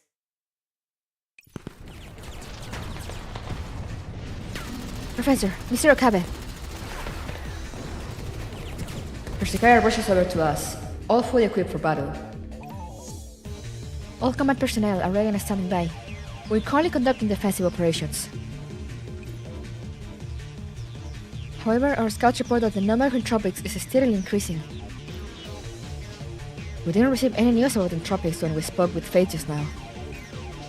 I didn't think they could mount such a large-scale attack in such a short time. Looks like the Entropics are gunning for the Oasis. It was like this in previous warlines too. Perhaps this is the convergent result of this warline. Okabe, have you fought these Entropics before in previous warlines? Did you learn anything useful from it? In the previous warlines, it was an enterprised Rico that led them. But Rico wasn't enterprised in this warline. Therefore, it's gonna be majority, isn't it? Therefore, someone else is behind this attack.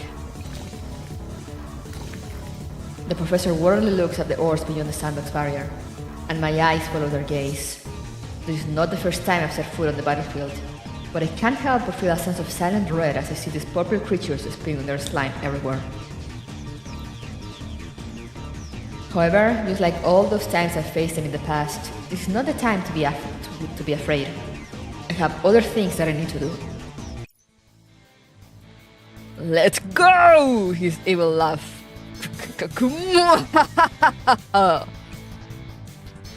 My laughter echoes through the battlefield, and everyone stares at me in surprise. Looks like it's time to undo the seal on my right hand. Oh, comrade of mine, do not fear. As long as I, the insane mad scientist, am here, our victory is a done deal. But, Mr. Okabe, this is your first time in combat. Haha, cut your number 2? The instincts of battle have been carved into my body. Oh, it's so hard to resist the urge to shed blood. Let me at them already. This is fucking Johnny. Are you okay? Do you need a doctor? It's alright, Persicare. The professor chuckles and waves her concerns aside. Such is their composure. Truly, they are my comrade. It's just like Okabe said. He's fought many times in other warlines. I'm sure he's a seasoned warrior by now. The cringe is real. If Okabe is this confident, then we have no reason to fall back. Then let us once again show them the coordination with which we face Ragnarok together, my comrade. I hate when Professor is like, yeah, whatever you say, Okabe. Thumbs up emoji. And now after that battle,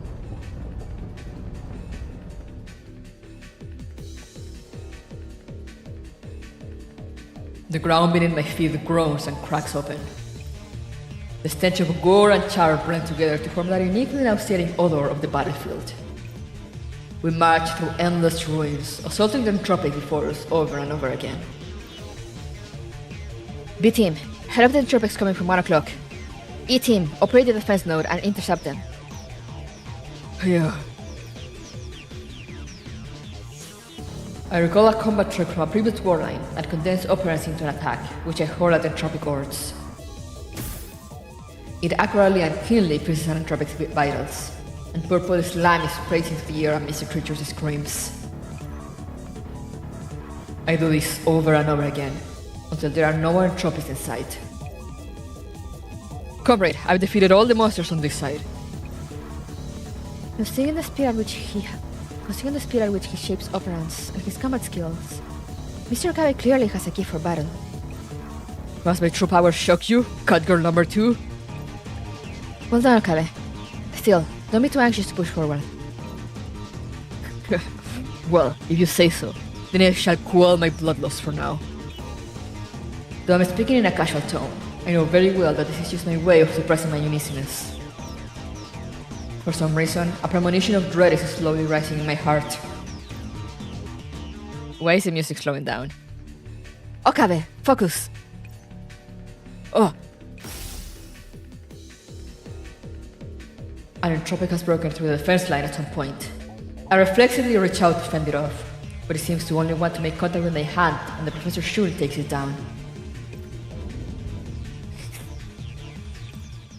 The dying Entropic twitches, seemingly still trying to crawl towards me, but it soon stops moving.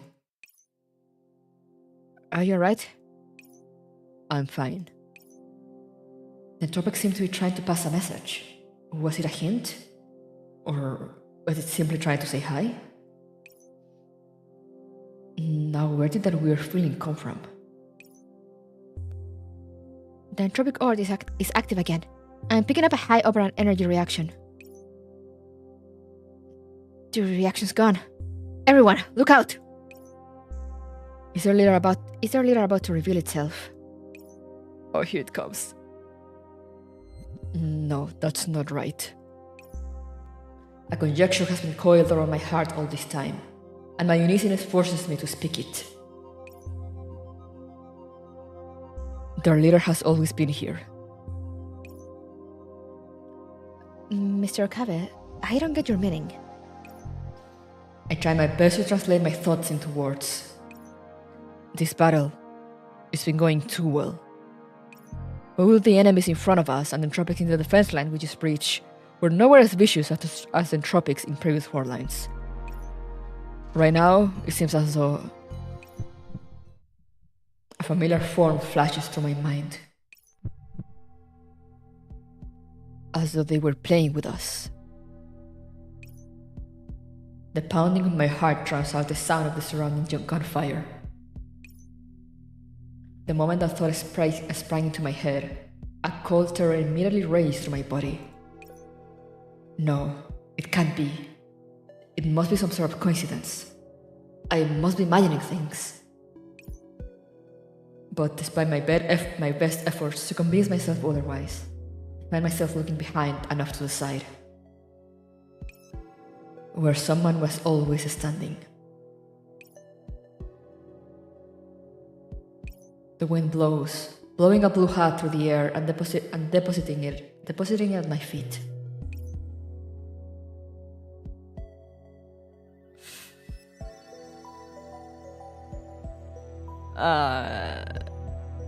Let me just chat for a second. Her question mark name dialogue thing is purple. We know what that means. You found me in the end, Ocarina. That familiar, gentle voice goes through the clamor of the battlefield and speaks into my ear. There is a massive tremor, as though it was trying to shake the entire battlefield to bits. Purple light shines down from the heavens, cutting through my attempts at self-obfuscation and laying bare the truth I've been trying to avoid before me. Okabe! You were the one from back then. Thanks for telling Mayushi. Ocarina really was in the oasis after all. There were a few setbacks along the way, and they hurt Mayushi very much. But Mayushi's Ocarina's hostage after all, so Mayushi can't just run off. And that's why Mayushi held on and came back. Oh my god, this is such a nice art though. As the light fades, a figure slowly descends. She holds up her hand to the sky, as though she were shaking hands with the stars. I once thought she would climb a ladder to heaven. Now she has rendered a beam of light back down to earth. Mayuri. That familiar figure puts her hand down and smiles gently at me.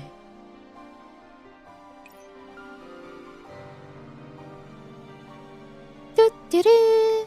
At last, I find you again, Ocarina. You love to see it. Nothing bad will happen because it already happened. We were fooling ourselves.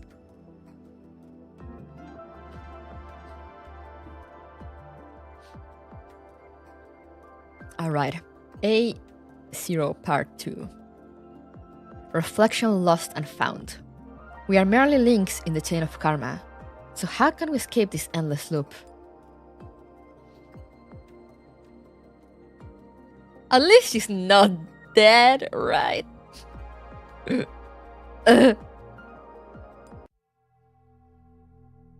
Oh, those eyes, oh sheesh. Damn, okay.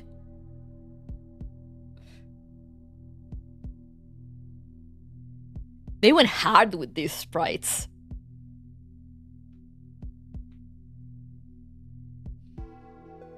Doo-doo-doo. At last, we meet again, Ocarina. I never thought I'd find Mayuri like this. There's a smile on her face, like always. The battle up to the side is still raging on. The professor seems to be shouting something as they try to run to my side, but they are forced back by order of entropics. What should I do? Should I run? Should I keep fighting? I freeze up, unable to move. As I look at Mayuri's face, all my thoughts feel like they've come to a halt. What is this feeling of dread? Ocarine, why are you staring at Mayushi? Is there something on Mayushi's face? The Mayuri in front of me seems to be telling me something, but I can't understand what she's saying. Mayuri is fine, although I keep trying to lie to myself that this is the case. Her purple eyes and the purple veins on her skin all inform me of the cruel truth. But why? In the end, that is the only question my immobile self can squeeze out. Is this how it all ends? Why do things turn out this way? Ocarine, why are you asking me that? That's strange. Did Ocarine send that mail because Ocarine didn't want to see Mayushi? Who drew the stripes for the collab, no? I don't think so. But they made a very good job of imitating his art style. A mail? What mail? Did I send a mail to Mayuri? No matter how I rack my brains, I can't think of anything related to that. Mayuri doesn't give me time to think, instead continuing with her own questions. Actually, there's something Mayushi wanted to ask Ocarine. Why did Ocarine tell Mayushi not to call for help or return to the lab? If Mayushi had called for help, Mayushi would have been rescued, right? And if Mayushi had returned to the lab, Mayushi would be with everyone, right? Then Mayushi wouldn't have had to go through all that pain, right? Mayuri extends a hand covering purple veins before me. They twitch as though they're alive, burrowing deep into her flesh. She slowly admires her new, ominous look, and then smiles gently at me. Why is she getting closer? The jump scare. Oh, yes! Ocarine, did you know? Being Enterprise feels just like being poked by needles. All these invisible things are so sharp and so thin, and they wear through Mayushi's skin right away. Mayushi's hands, Mayushi's legs, Mayushi's neck, they poke through Mayushi's whole body. Mayushi hated that feeling very much, but Mayushi didn't know what to do about it. So all Mayushi could do was run and run. Mayuri sounds so sad that I want to hug her. And while Mayushi ran, Mayushi thought, why did Ocarine send Mayushi that mail? Then after running and running, Mayushi suddenly got it. Mayuri's tone suddenly turns cheerful. Oh, and she suddenly steps away, okay? Give Enterprise Mayuri a hug, Fox? I don't think I will. Ocarine must have thought Mayushi could have endured the pain. That's why Ocarine let Mayushi get entropized, right? Look, Ocarine, Mayushi did it. Mayuri pirouettes in front of me, the right hems of her dress fluttering in the air. Mayushi's never felt so free and unfettered before. Now Mayushi can do anything. Thanks to the entropy, Mayushi made lots and lots of friends. And it's all thanks to Ocarine. Thank you, Ocarine. My mind is a mess. What on earth is Mayuri talking about? Was her entropization because of me? Mayuri ignores the frozen expression on my face and continues talking. then, Mayushi still didn't understand why Okarin didn't want Mayushi to go back to the lab. Mayushi thought and thought, but couldn't think of an answer. And so Mayushi wanted to hear Okarin's answer. So in the end, Mayushi couldn't help it and came to see Okarin. Sorry for not doing what the mail said. Mayuri smiles, somewhat apologetically. Still, this way, Okarin and everyone in the lab can experience Mayushi's happiness. So Okarin will forgive Mayushi, right? Come, Okarin. Come become a friend of Mayushi's. That way, everyone can be together forever and ever. She extends a hand to me, and the memory of sending a email comes back to me right at that moment. Ha ha ha ha ha. Well done, Lamb number 002, Mayuri Shina. Hoin Kiyoma. Now guarantee you that no matter what war line you end up in, I will find you and come to your side. It's all up to you now, Okarin. For the sake of the lab and everyone enjoys this, you have to find Kurisu-chan and then find Mayushi. But of course, there is nothing I can't do. After all, I am the insane mad scientist, Hoin Kiyoma. Saving everyone is just a piece of cake for me. Was it my fault? Did Mayuri get entropized because of the choices I made? Okarin, hurry! Even though she's been completely entropized, Mayuri's smile is as innocent and kind as before. She keeps holding her hand out, silently awaiting my reply.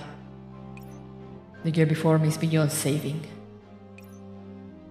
Even so, I still extend a trembling hand back to her.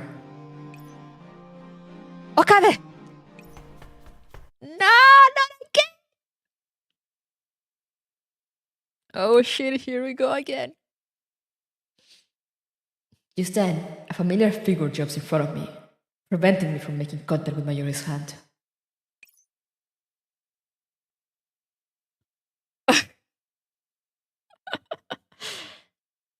Well done, Kurisu. Team C, take the opportunity to move in and protect the two of them. Okay, maybe we're not too cooked yet. I feel myself being pulled away. The surrounding agents surge forward, cutting me off from Mayuri. Mayuri does nothing, only smiles and watches as Kurisu and I gradually draw away from her. Kurisu pulls me toward a safe direction as she runs. It's only when we're well behind the line of battle and we're safe that she slowly lets go of my hand. Kurisu. What the heck are you doing, Okabe? Wake up! Kurisu, did you see her? That was Mayuri. That Mayuri who always had a floppy smile on her face, who was always by your side. I saw her. But Okabe, she isn't Mayuri anymore. What are you saying? That was clearly Mayuri. Kurisu grits her teeth, as though she's making up her mind, and then she speaks again. Okabe, what I'm about to say might sound very cruel, but I want you to prepare yourself and listen to me. The Mayuri you saw was entropized. There is no way to save her when she's like that. Okabe, you know that too, don't you? I was just afraid. Afraid that Mayuri will vanish before my eyes again. I lower my head, not trying to meet Kurisu's keen gaze. If you ask me, the Okabe from back then was probably thinking that. In that moment, you were feeling so guilty that you thought, wouldn't it be easier to just give in? I can't deny that. Kurisu sees right through me. Just as she said, that was why I chose to reach out to Mayuri back then. It is a reality that I cannot deny. You're right. Back then, I did think that. Is that so? Her expression is as cool as before. Aren't you going to scold me? I don't have to. Actually, I feel kind of relieved to hear that. The fact that you feel that way proves that you haven't gone numb yet. You're still as fragile as a normal human being. You don't hold back for a second, do you? I simply dislike lies and being fake. But if you hadn't stopped me, I would probably have given up and let you all down. But in the end, you didn't, did you? That being the case, you don't need to keep beating yourself up. Chorus's choice of words is subjective and deliberate. For some reason, this everyday exchange just managed to calm me down. Are you consoling me? Huh? Who the heck is consoling a dork like you? I didn't even care about you, to say nothing of being concerned about you. And I'm definitely not feeling afraid or guilty because of Mayuri. Uh-huh. Definitely. The corners of Chorus's eyes are a faint red. It is only then that I remember that, unlike me, this is her first time stepping onto the battlefield in this world line, and also her first time facing the monsters called entropics. I told her not to follow me, but she came anyway. It was the same in the previous war line. Nobody can change Chorus's mind. Such is the stubbornness of this girl genius. For that reason, even though I couldn't overcome the pain of seeing so much death and suffering at first, when I saw her like this, I felt that I had no choice but to be brave. Kurisu. I lightly embraced her. I'm sorry I made you worry, even though you were afraid too. I wish this was a CG. Like Kelly was afraid. Also, why have you been hugging me, you perv? Kurisu forcefully pushes me away and folds her arms in front of her, resuming her usual icy glare. I forgot that she was a tsundere. Oh god, I love Steins;Gate. What a troublesome assistant you are. You're the last person I want to hear that from. What should we do next, Okabe? I want to help Mayuri. But there's too much we don't know about.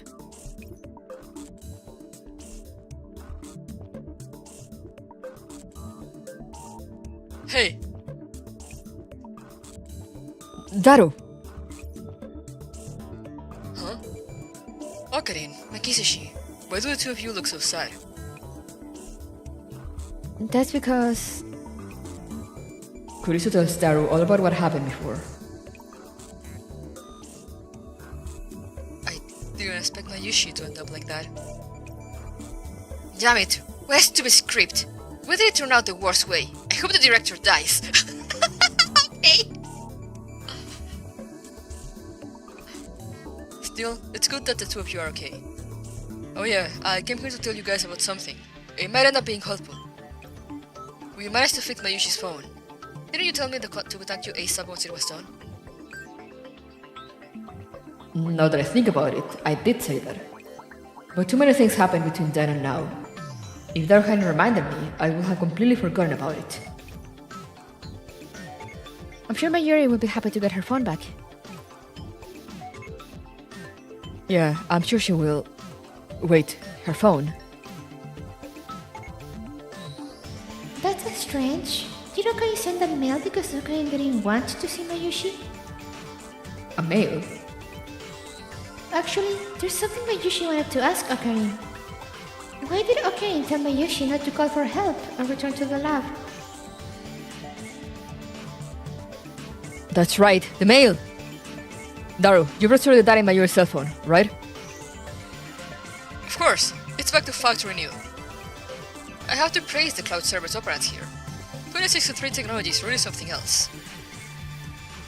Help me check all the mails Mayuri received. Hurry! Okie dokie. Let me see. Huh? That's strange. The last few mails are all from Ocarine. We never mentioned that before. What do they say? Avoid BLDGS lab. Don't call for help. BLDGS? Yes, what? What could this mean? Anxiety makes my heart pound harder in my chest. Marjorie was telling the truth. Avoid buildings, yeah. Did I forget about this? Or did someone send that mail in my name? Could it be that the me from this world line sent Marjorie a mail like that? But why would I do that? Okabe, do you remember sending this mail? No, not at all. I see. Kashida, when was the mail sent? Let me see. It was sent on August 5th, 1437, and it was received on August 5th, 1237. Wait a minute. The send date is after the receive date. So this is an email? I knew it. Okabe, let's go find the professor. There's something I want to ask him about what happened before and after we cross over. Got it. 2010, August 5th. It seems my US phone is still running on your worst time. When converted to my Grazia time, the sun date will be on the date you cross over, on December 12, 1437. 1437. Wait a minute. During that time I was still unconscious because I crossed over. Could someone have taken my phone and I started up the phone wave while I was unconscious? Only the lab members will know how to use the phone wave. Ocarine, think carefully. Can you remember any clues? Before I woke up in the oasis, I suddenly remembered the dream I had. A wave of dizziness, nausea and suffocation assaults me, as though the heavens themselves were about to collapse. And then I feel like I'm being prickled all over by countless needles, like I'm being burned up by a fire. Countless needles, Just then, someone's hand gently strokes my face. The gesture fills me with relief, and my agony recedes. However, that is when I hear her crying. I'm sorry. I'm sorry. I'm sorry. The voice says it over and over again, full of panic. I try to get up and console her, but I cannot move. I cannot even open my eyes. Don't worry, everything will be alright. Goodbye. And as she says that, I felt her slowly drawing away. Don't go. I want to stop her, but I can't speak. Then a cool liquid engulfs me, slowly pulling me away. I struggle desperately, trying my hardest to scream.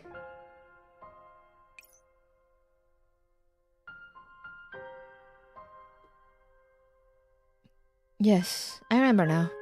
That was why Okabe was screaming as he woke up and startled everyone. I thought it was just a dream. But the conversation with Mayuri just now reminded me that the girl I saw in my dream, the girl who helped me, the owner of that voice might have been Mayuri. The room instantly goes silent. Are you sure? If you were unconscious at the time, and the person by your side was Mayuri, then that means... It was Mayuri who sent the email from my phone. Kurisu doesn't finish her statement, but everyone present knows what she's implying. If it really was Mayuri, what motive would she have to send herself that email? To get herself entropized instead of Okabe?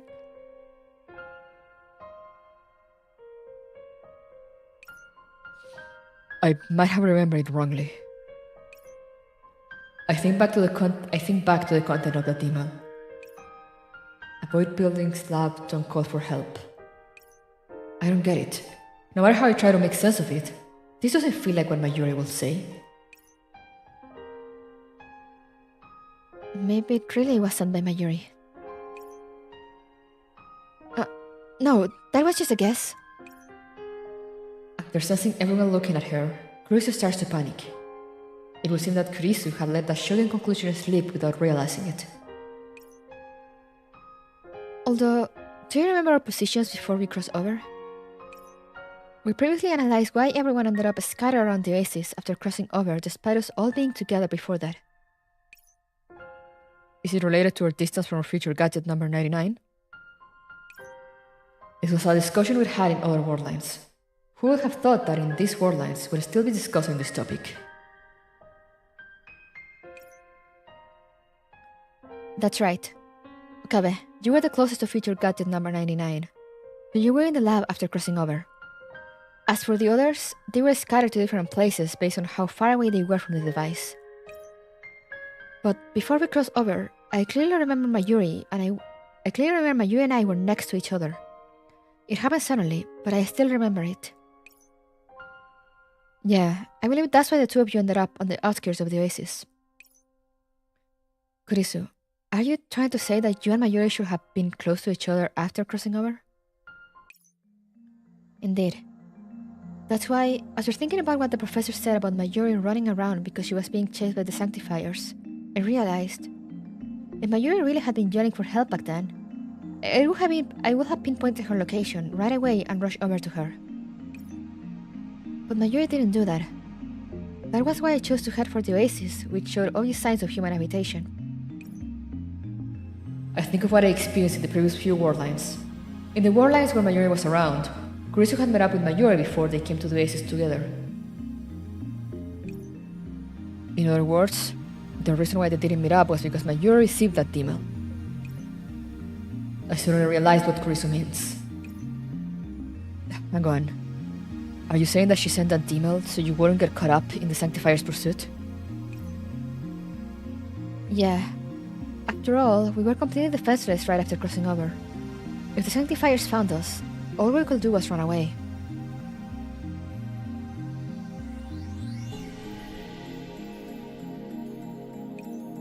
I see. It's a decision that makes sense given the circumstances. But I still have another question. Mayuri from the previous warline should have had no fighting ability. So how did she manage to shake off the Sanctifiers and flee back to the oasis? Fleeing by herself with no way to call for help. That must have been a very painful experience for Mayuri.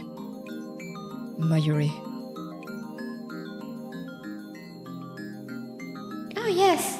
Okay, did you know? Being enterprised feels just like being poked by needles. All these invisible things are so sharp and so thin. They went through Mayushi's skin right away. Mayushi's hands, Mayushi's legs, Mayushi's neck. They poked through Mayushi's whole body. Mayushi hated that feeling very much, but Mayushi didn't know what to do about it. So all Mayushi could do was run and run. Damn it! I get it now. Only I know just what kind of suffering Mayuri went through, what kind of hellish experiences she must have endured. Okabe, why are you crying? I'm sorry.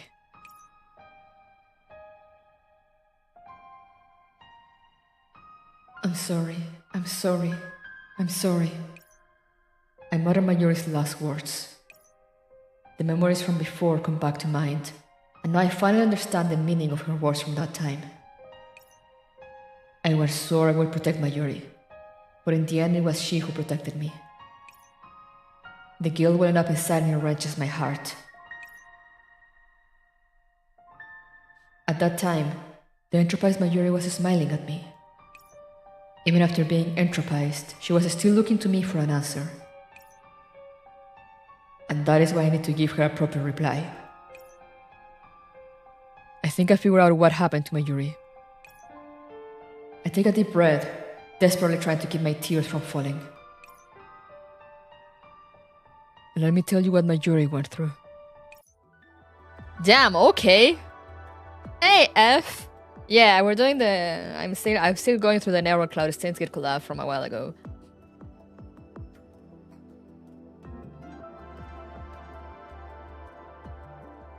Well, yeah, now it looks like Okabe got entropized somehow. And Mayuri sent herself that message. So she alone will be targeted, and she alone will be anthropized, you know, and she could spare everyone else.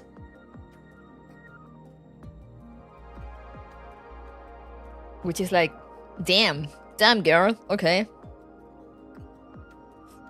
Truly, Steins Gate is made out of Steins Gate, even though it's in a Mika game.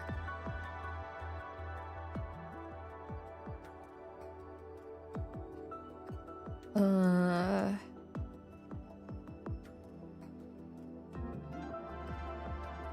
I'm getting close, but my throat is... I don't know if my throat will be able to survive. I think I might just read this one and be done with it. I don't know, we'll see. But we're near the end. Woohoo! Finally. So this is all stage 0. Origin Circling Arc Lamp.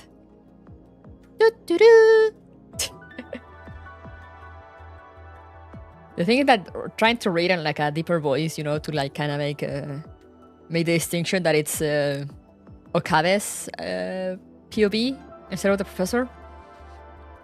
It really gets me. And like, you know, all the laughing and like all his flair when he speaks sometimes.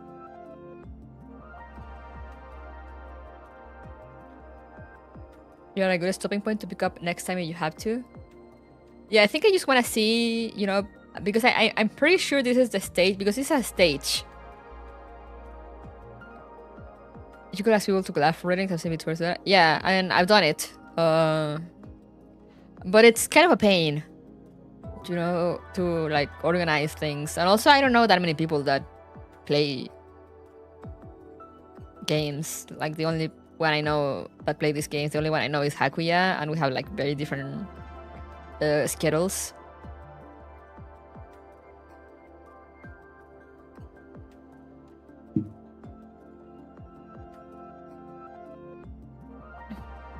And yeah, it's difficult for these kind of things, for gacha games, you know, unless I could find like someone maybe in my time zone that are willing to be there for like, hey, you know, there's this new event, hey, there's this new collab, hey, there's this new event, you know, because it is a constant thing. Also, that's the other thing with gachas, is it is a constant thing. It's always ongoing.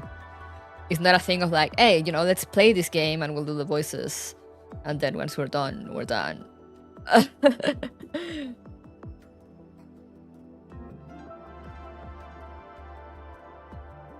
But yeah, that's the reason the Steins collab had taken me so long, because, you know, it is different when I read as the professor or the commander, where I pretty much just use my voice. Whereas on this, as I said, I'm kind of trying to read as Okabe, and he has a, you know, try to do like that deeper kind of tone, and that messes up with my throat. But yeah, I think I remember this. There was actually, I think this was when there was a very fun thing, that it was a stage, but yeah, you actually had to make like the right choices on the stage to actually unlock the next part of the story.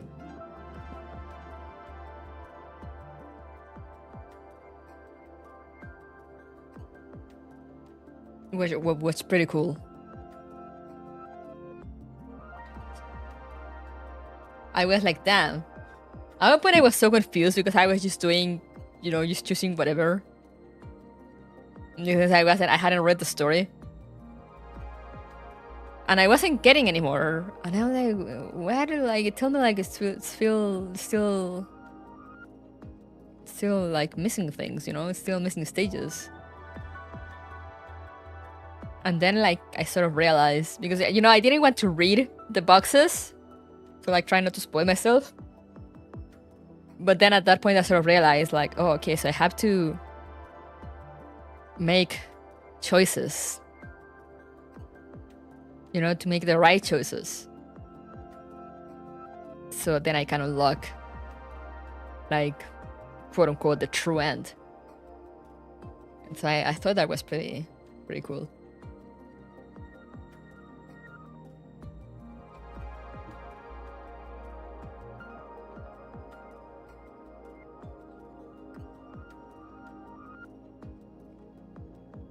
If you didn't select the right option, I think it gave you like a bad end. I don't remember.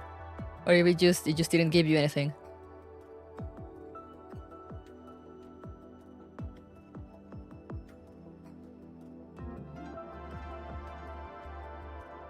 Hello, Irma. But yeah, so let's see what Mayuri went through. So this is the only one that it's like stage 0. There was a bad end, right? Yeah. I wonder if it's here in the files. We'll see.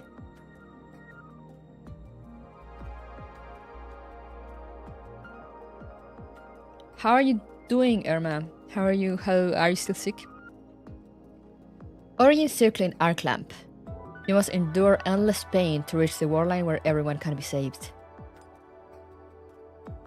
Oh, 7 parts! Lovely. Lovely. I feel like Persica. Oh, an hour.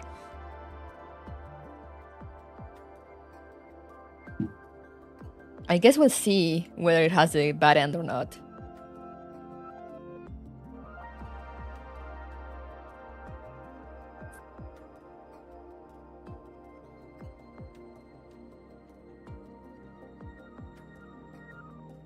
That means I just woke up and must have my coffee, but I am already doing better than before. Let's go! But also, why are you waking up at like 1:30 a.m.? Good morning, I guess.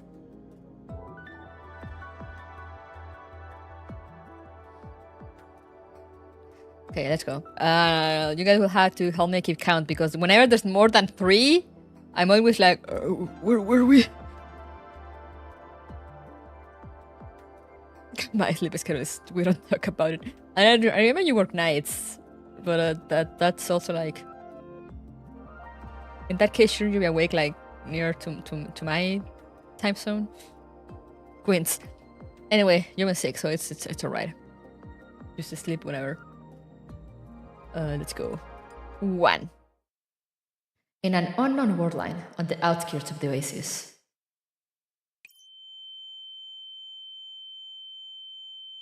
Yeah, I'm still trying to finish the standard club, so we're going through it. We finally got to the revelation that Mayuri was the Enterprise one on the quote unquote alpha timeline, which is why she was not around, and then she just showed up, and now Kabe remembers something that happened, and now he's like, I'm gonna tell you what happened with Mayuri. And I'm theorizing that Okabe was being Enterprise, and Mayuri sent herself the message of like avoiding buildings and don't call for help, so she will get Enterprise instead. Which, if that's the case, that's sad. That's sad. But we'll see. You have a question? What question? What is your question? Now we are from Mayuri's POV. Yeah. Oh, Karin, everyone, are you alright?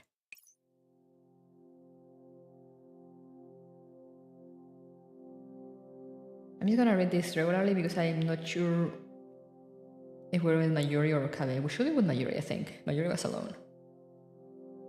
I rub my head as I slowly get up, but in front of me is a scene straight out of a sci-fi game.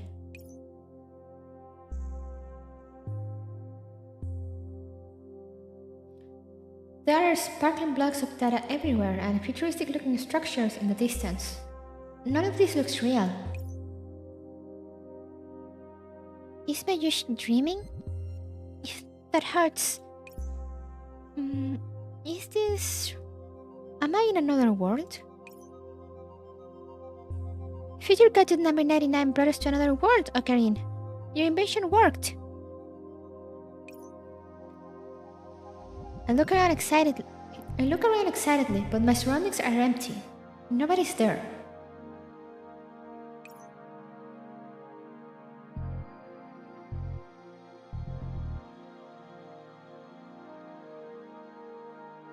If those are robots and robots have limbs, are all those limbs prosthetics or only the ones that look prosthetics?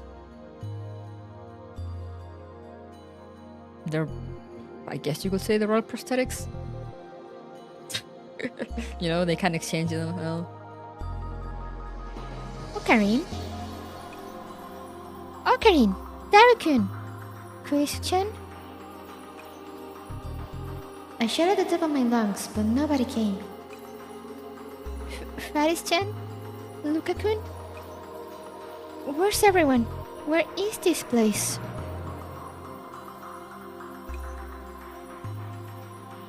I look around myself.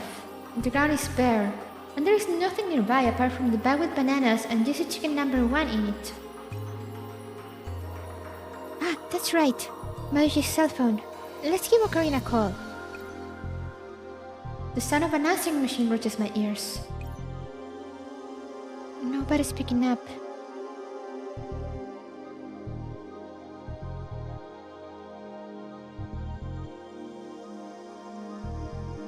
Ocarina was said that if Mayushi got lost, Mayushi would head for places with more people. Then Mayushi would head toward the street over there. There ought to be people there. If Mayushi meets up with the others soon, we can all have piping hot fried chicken. Oh, she's so simple. I pick up my bag and head toward the place with many buildings as I yell everyone's names. Ocarine! Daru-kun! Kurisu-chan! There's a tap tap sound. Are those footsteps? Is someone there? Before I can get any closer to those footsteps, I hear a cold voice from behind me, coming from the opposite direction. Sanctifier serial number AAL8949 has arrived at a regular signal emission site. Agent activity detected. Commencing identity verification. Is this where everyone is? Are you a robot? Doo-doo-doo! Hello, I'm Mayushi. Mayushi's kinda lost right now. Can you help, Mayushi? I already know. Error. Abnormal operand reaction detected. Subject designated as irregular agent. In accordance with protocol, execute an extermination program. Extermination? Doesn't Ocarina say that all the... Eh? Trajectory error. Recomputing. What? It seems like something really fast flew past me and left a steaming hole in the ground. Blood slowly trickles down my arm, and I reflexively take a step back. Is that a real gun? But he has a side though. But Mayushi isn't suspicious or... Ah!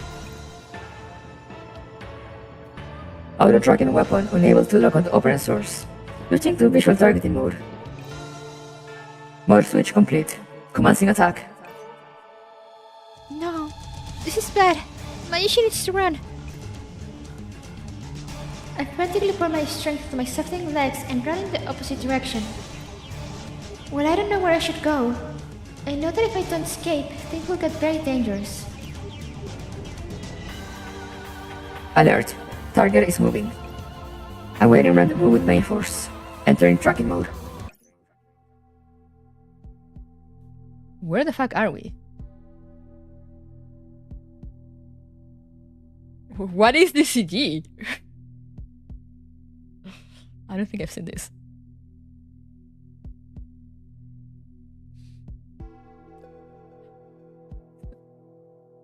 Oh, here I ask you, what is your point? I mean, true.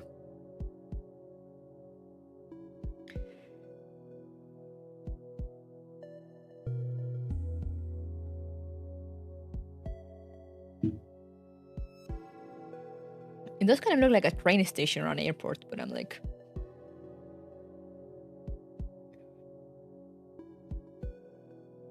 I'm gonna assume this is from an event that I haven't read.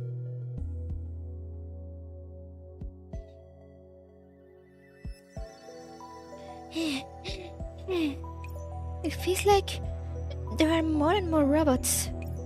Mayushi can't run anymore. This looks like a truck stop of some kind. I can't read the letters on it. Since there's nobody here, I duck behind a standing sign and stop to catch my breath. The blood on my arms seems to have dried up. My body feels heavy and I think I wore out the soles on my shoes. What's wrong with those robots? They're so scary. Mayushi doesn't want to die. Where's everyone? Suddenly, a breeze blows through the corridor. It seems like something has pulled into the truck stop. There she is. I'll just rest here for a bit. Routine shipments like these are so boring. When can Rico make a killing? So it's not a robot, but a fox-san. Fox-san. I wonder what's in those trailers. I wonder if I should ask Fox-san for directions. I suddenly remembered the robot's scary attack from earlier and shrink away from her. Irregular agent signal detected. Commencing search. Eee! Upon hearing that familiar mechanical voice, I quickly covered my mouth. Why is it here again? Mayushi needs to hide. That's right. Sorry, Fox-san. I head toward one of the cargo trailers and squirm inside after opening the door. Good thing it wasn't locked. I hope that robot doesn't find me. The vehicle starts to move again slowly. I curl up in a dark corner, praying that this will be enough to escape.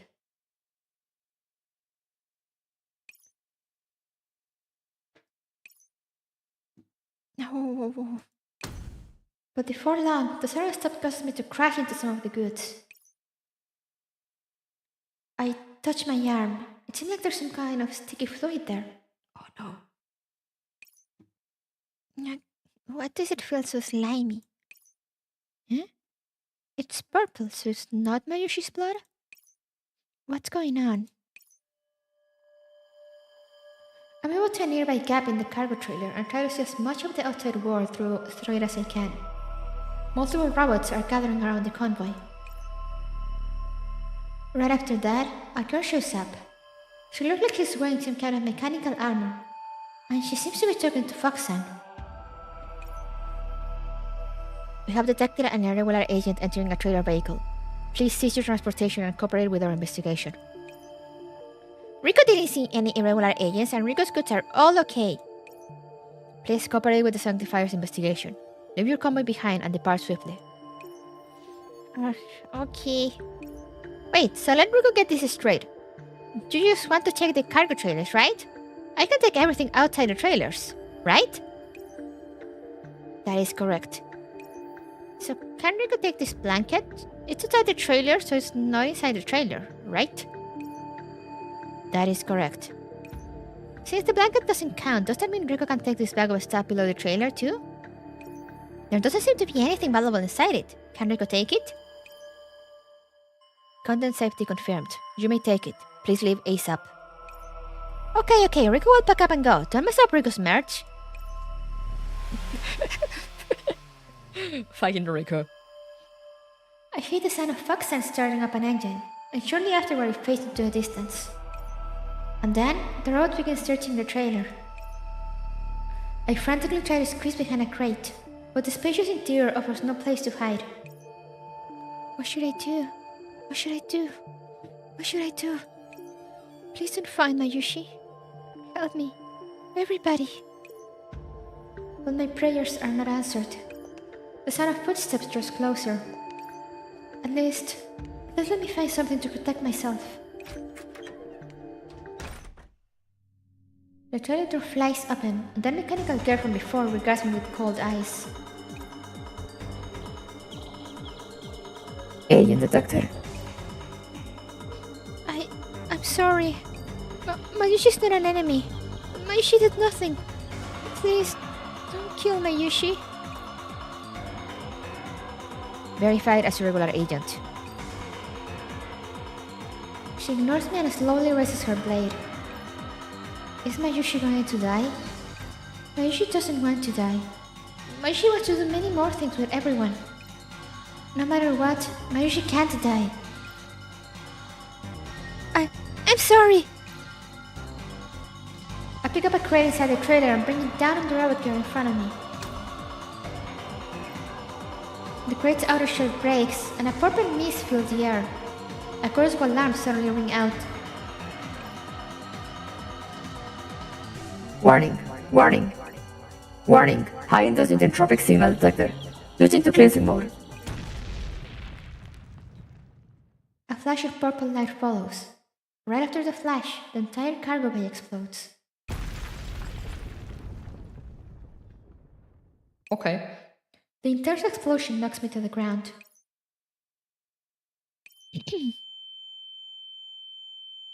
I struggle to my feet. Did I hit my head? I feel a little dizzy and my body's all sticky. I don't know where I got all this purple slime on me. It seems to be alive because it's trying to crawl into my wounds and up my legs. What is this?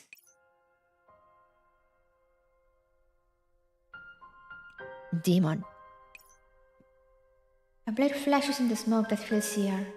The robot girl looks very weak, like she's been badly hurt, and she swings her blade at me while gritting her teeth. I will cleanse you, and then reset myself before the demonic corruption overtakes me. Her movements seem to have slowed down. I avoid her attack, but I feel dizzier and dizzier, as though I'll collapse at any moment. It feels like I'm being pierced by needles from head to toe. It hurts so much I can't bear it. Mayuri! Kurisu? Just then, Kurisu-chan shows up. The knife in front of me is knocked away, and then someone grabs my hand.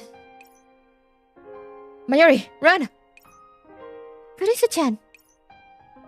The sight of Kurisu-chan makes me want to cry. I bite back the pain and frantically run along with Kurisu-chan. Kurisu-chan, what are you doing here? I heard what sounded like your voice, and so...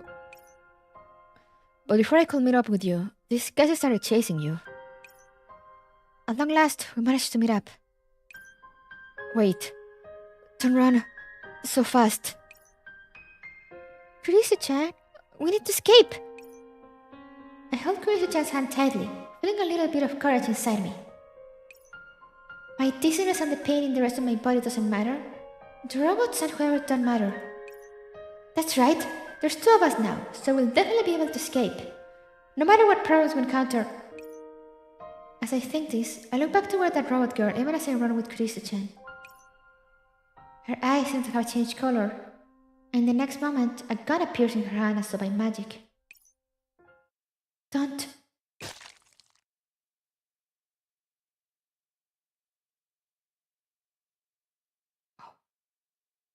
I see.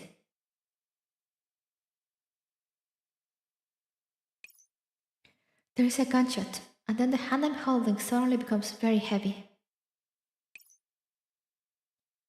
Hot liquid splashes on my face, and a look of pain crosses Kurisu's face.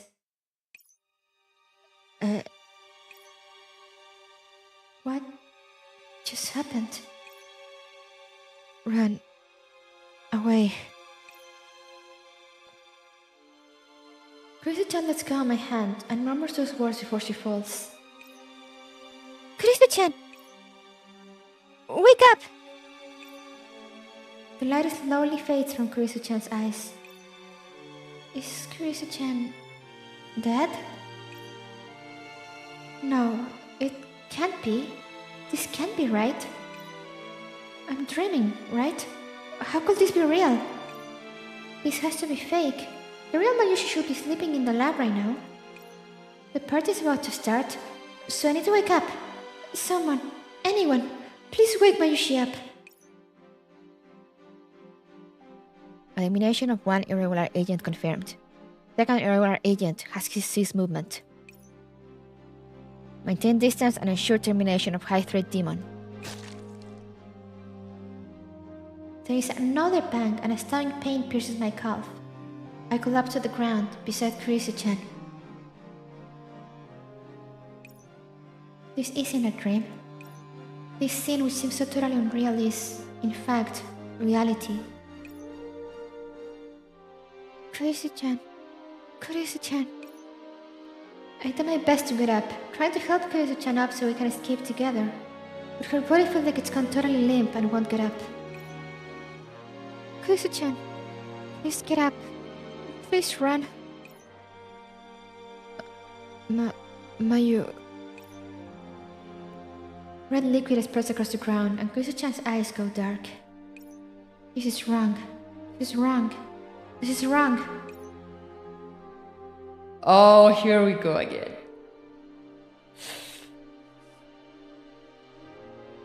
This is wrong indeed. I love when they do this though. We're just gonna let it play.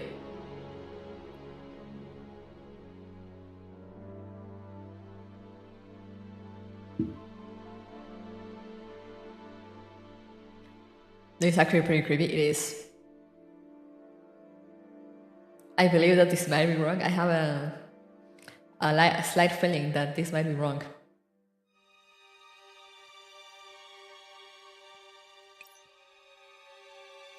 Kurisa-chan's not dead. I'm sure there'll be a way to save Kurisa-chan when I meet Ocarina and the others. If I can bring her back to the lab, she'll be fine. I carefully pick up Kurisa-chan. Her body feels very light. I start to run with all my might. Something seems to hit me, but I can still move. It hurts all over, but I feel like I've got endless strength. I should be able to bring Kurisa-chan back like this. Just hang in there, Kurisa-chan. Kurisa-chan doesn't answer me. Everything will be alright. You'll be okay. Alright. Now I'm set on finishing this Mayuri part before ending the stream for today, but first I really need to go to the bathroom, so give me like 5 minutes and I'll be back to see how Mayuri continues to painfully die and convert and entropize, you know, and yeah, woohoo, yay. So yeah, BRB.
Alright, I'm back. Sorry about the delay.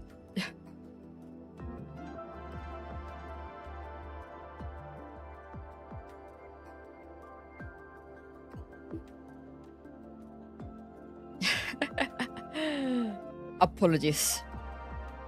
Anyway, let's continue playing this Mayuri adventures, so then I can go rest and feed my cats because they're already meowing at me for food.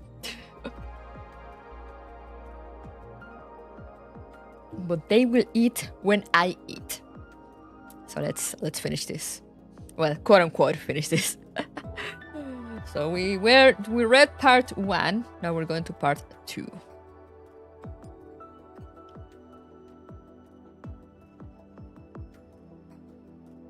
Why did it? Okay, I guess it's bugged. We're just running like this, I guess. I guess this is how we're doing things now.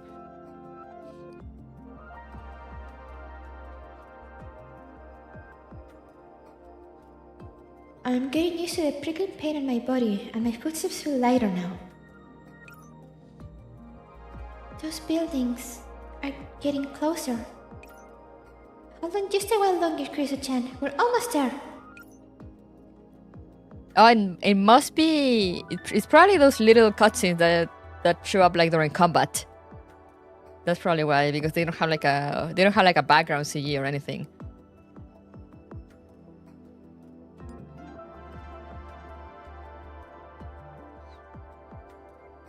Those robots are still chasing me. They're coming from everywhere, chasing me endlessly. A bullet from nowhere hits my ankle. My legs go limp and I fall to the ground. Kirisa-chan. Here, you think Kirisa-chan's okay? I protect Kirisa-chan with my body. She collapses into my arms. The robot sees the opportunity to surround me, trying to pin me to the ground. Let go of me!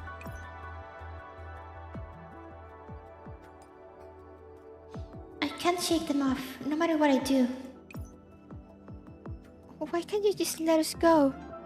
Mayushi just wants Kirisa-chan to leave. Mayushi just wants to go back to the lab and see everyone. I feel really mad. Mayushi and Kirisa-chan didn't do anything after all. It's all because of those robots. I hate you! Oh no. I yell like I'm venting my anger. Suddenly, something seems to spring out from near my feet. Key! Huh? Is that a Nupa? There's so many of them in so many colors. They're so cute. Opa, did you come to help Mayushi? Can you help Mayushi chase the robots away? Mayushi needs to send Kirisa-chan back to the lab. Kiki! I'm guessing, does she see the entropics as you pass, maybe? Or is it because she's making them, maybe? Thank you, Upas. Let's go! More and more Upas appear, and they rush at the surrounding robots. Thank goodness, even the Upas have come to help Mayushi. Everything will be okay now. Everything will be okay now. Kirisa-chan, look! Those buildings are just up ahead. If we can't just get over this wall... Am I imagining things? Kirisa-chan's body seems to have gotten lighter. I slowly realize I can't feel Kirisa-chan's body heat, so I hold her tighter. But then I see her body starting to turn transparent. Kirisa-chan...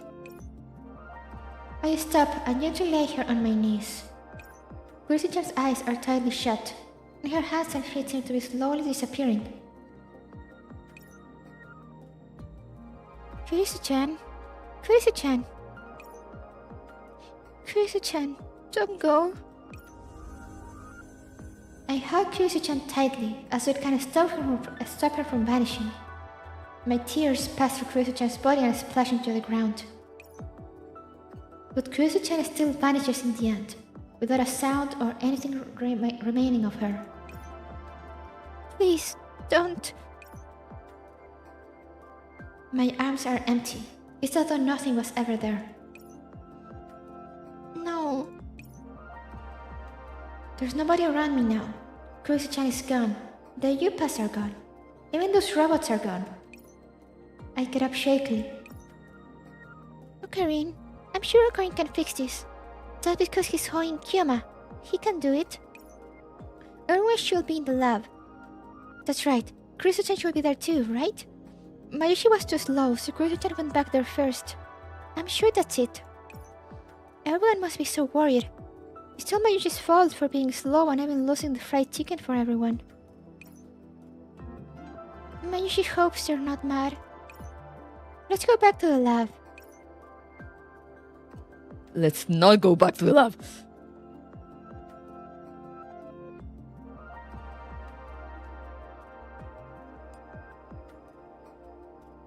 I feel like I've been running for a long time. My whole body aches from head to toe. I think I saw other people along the way apart from the robots. But they weren't there to help Mayushi. Mayushi had to chase them away. What does she mean by that? I'm very tired, but at long last, Mayushi's found the lab at last. I look up at the familiar building before me. As I thought, the lab was among those buildings. Mayushi will be able to see everyone soon. Ocarine, Daru-kun, Kurusu-chan, Faris-chan, Luka-kun. It'll all be fine once Mayushi chases off all these people blocking Mayushi's way. Mayushi will be able to see everyone. Everyone, wait for me. That was 6, right? Yeah, that was 6. So now the last one. And this must be... Yeah, okay, this is proper story. Sheesh!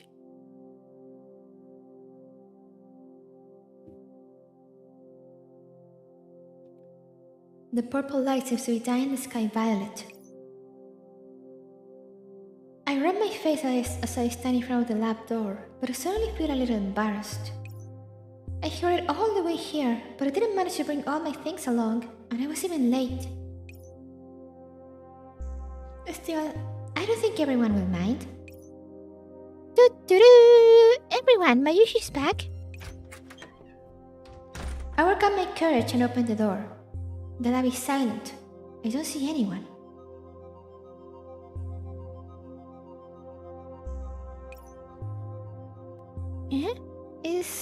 Is the party over already? Ocarine, Daru-kun, Kurusu-chan, are you there? It is then that I notice Ocarine lying on the ground. Okarine's asleep. Asleep. Shh, everyone, be quiet, okay? I let in my footsteps and signal to the Upas around me to be quiet. Oh, there's still Upas around her. Lovely. The Upas soon got Mayushi's meaning and carefully back up behind me. You Upas are so amazing. You actually understand Mayushi's words. I pat a nearby Upa's head as a reward and then head to Okarine's side. Sorry, Ocarine. Mayushi was late and missed the party. However, Mayushi brought lots of friends that everyone will like. Ta-da! Look, Ocarine, it's Upa! Mayushi loves Upa! Ocarine looks like he's sleeping very soundly. He doesn't look like he's going to open his eyes. You're so mean, Ocarine. You were the one who told Mayushi not to sleep on the floor. Ocarine, wake up. Where did everyone go? Ocarine? I started getting an idea about how to wake up Ocarine. I grab a Nuba from behind me and hug it in my arms. Ocarine, if you don't wake up, Mayushi's going to prank you, okay? Upa, wake Ocarine up. The Upa sits on Ocarine and shakes him, trying to wake him up. However, Ocarine doesn't wake up. At this rate, Mayushi's going to get angry, you know? Honestly, Ocarine, wake up already! Yeah? Why is Upa dripping a purple liquid? I look around. The reflective black surface of the TV screen reflects my face. Ah, my god.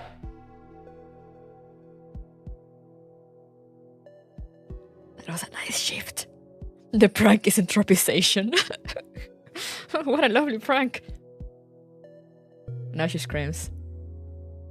I'm gonna try to scream, but she's screaming. And I imagine it's awful. This is... My cloudy head suddenly clears up, as if someone had thrown a basin of cold water on my face. The lab before me suddenly becomes a terrifying place.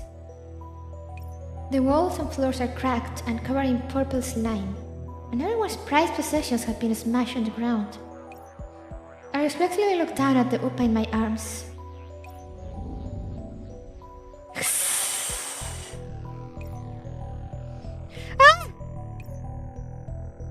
I toss away the monster that I'm holding. What was that monster?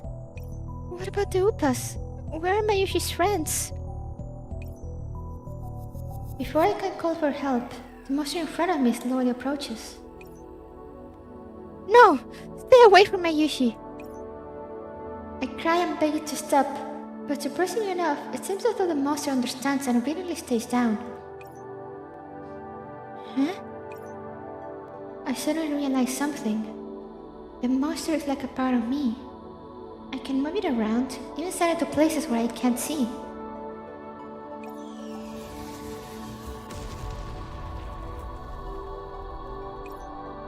I hear the sound of gunfire. Many people are collapsed on the ground outside the lab, and the monsters are eagerly feasting on their bodies. Did I do all that? I look back at Ocarine. The other monsters are drawing close and chewing at his clothes. No! Get away from Ocarine! I frantically run up and shield Ocarine under my body. Ocarine! Wake up! Stop sleeping and wake up! Please! Ocarine? Okarine's body is covered in purple slime. The slime is soaking into Okarine's skin, and evil-looking purple veins start appearing on his skin. I try to squeeze the bad purple stuff out of him. But when I touch Ocarine, more purple veins warm out of my hands and burrow into his body. Ocarine looks like he's in great pain. No, I don't want this. Mayushi never wanted this to happen. I'm sorry, Ocarine. It's all Mayushi's fault. Mayushi did all this. Because of me, Ocarine ended up like this. Because of me, the lab ended up like this. I'm sorry. I'm sorry. I'm sorry. When did it all go wrong? I shouldn't have come back.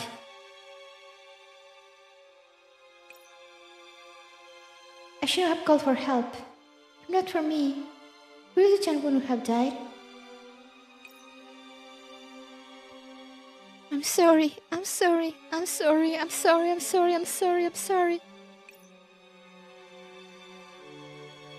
But the person I'm apologizing to cannot hear me. The gunfire outside is still going on. If only I could do all this over again. Yes, if I could just get a do-over. I suddenly noticed a phone wave beside me.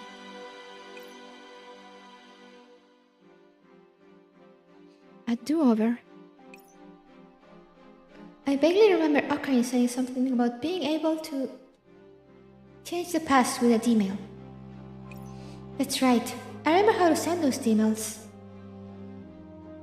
All I need to do is send a mail to warn my past self. If only I had been killed by those robots back then, Ryuzu-chan wouldn't have died, and I wouldn't have brought these purple monsters back with me. If only...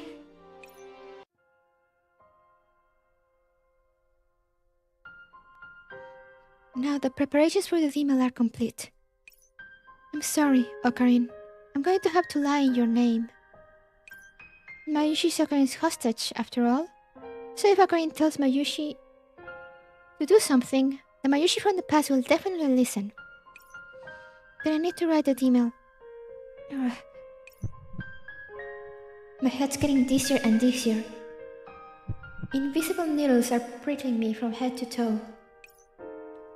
This time, Mayushi will protect Kurisu-chan.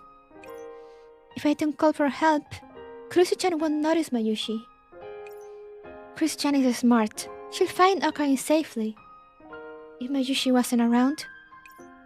So I need to tell the past Mayushi not to call for help, no matter what. But I've exceeded the limit. What should I do? No.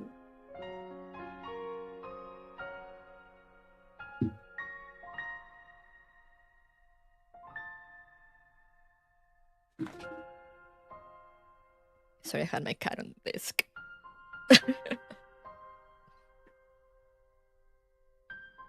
Ocarine, the limit is... The breathing from beside me grows heavier and heavier.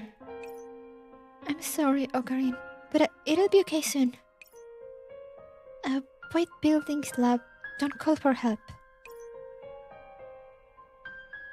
This should be enough, right? I look at Ocarine, who's still lying on the ground, trying to burn his image into my mind. Back then, Ocarine saved the crying Mayushi and made Mayushi your hostage. I'm sorry though. This time Mayushi can't keep the promise with Ocarine. Huh? How come Mayushi can't stand up anymore? Come on, just a little more. Mayushi needs to protect everyone.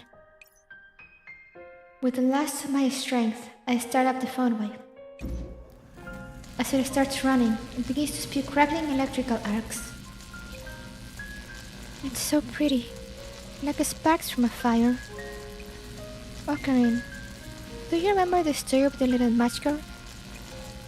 Yeah, Ocarine's asleep.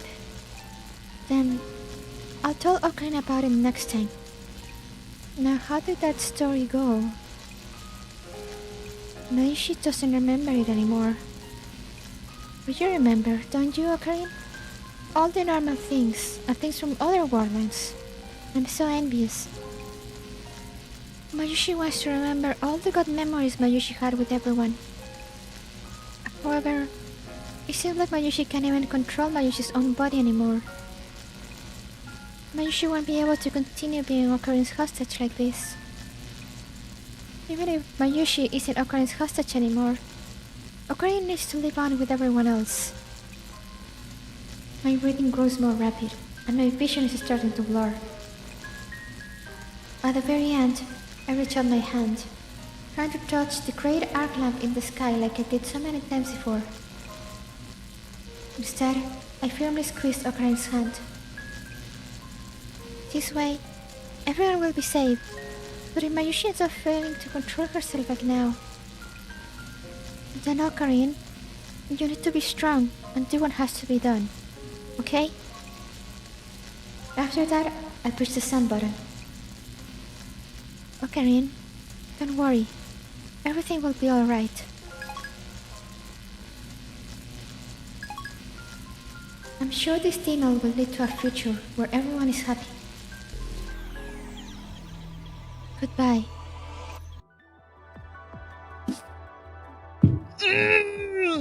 I see. I see. No one hope. Truly. That scene was so good, but I hate it. I hate it all. I hate everything.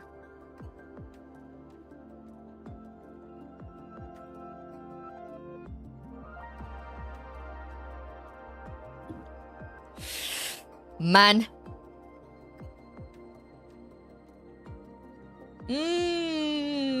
Delicious love and hope. What a good prank, guys. Yeah, so the crates, Rico has infected crates or something.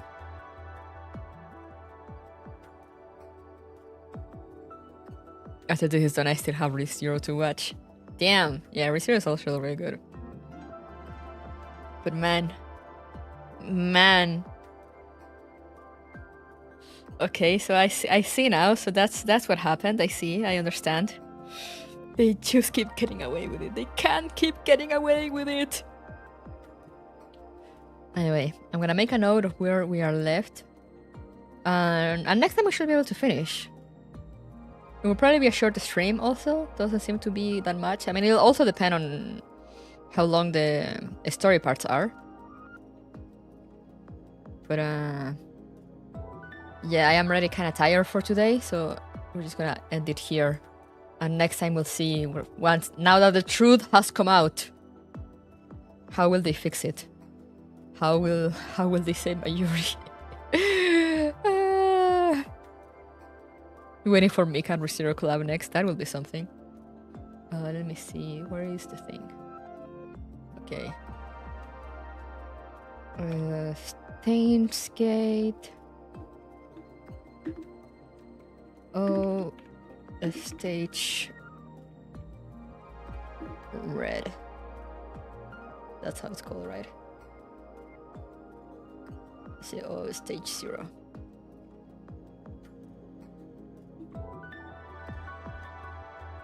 Alright. So yeah, we are finally almost done with the collab. As I said, if I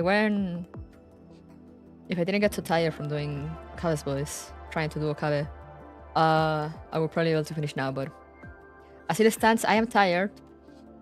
I am also tired just because it's Sunday. And yeah. I try not to do too long streams on Sunday, but it usually depends on what I'm playing. But you know, since again, NeuroCloud has the backlog thing that helps a lot, so we'll probably do streams of around this duration on Sundays while we catch up with the reading.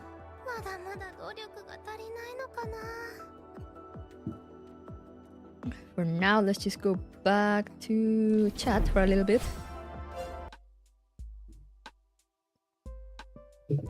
Will Okabe be able to save Mayushi? Will the prop become a Chunin?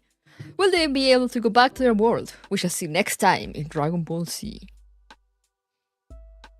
A stream Dodge case became next week. A stream what? I did event yesterday.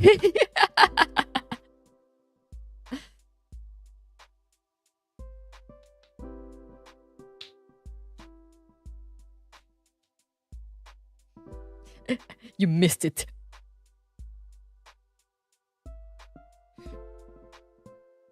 But you know, I already did the event, so all this Mika blindsides me with Angular Gyrus, which I don't think they will, because they will have announced it already, because the events start on Tuesdays.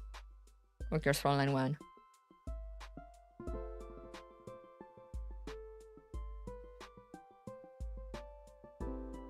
So we should be able to finally finish chapter 3 in Reverse Collapse. At long last. Yeah, they only said soon, but they always say that when they want to release it during the month.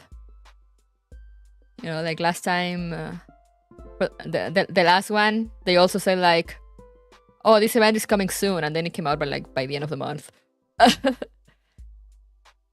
no, it is coming out in February. Like that is confirmed already. Like it is on the roadmap, but usually they release events near the end of the month. Otherwise, they will have announced it already. I think I know for JP they usually give more of a heads up, but I believe that for EN they just give like a 1 week or maybe 2 week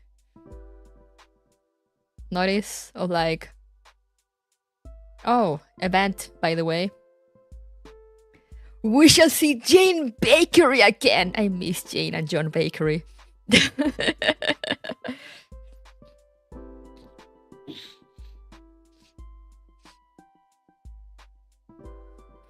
But yeah, we'll finally finish chapter 3.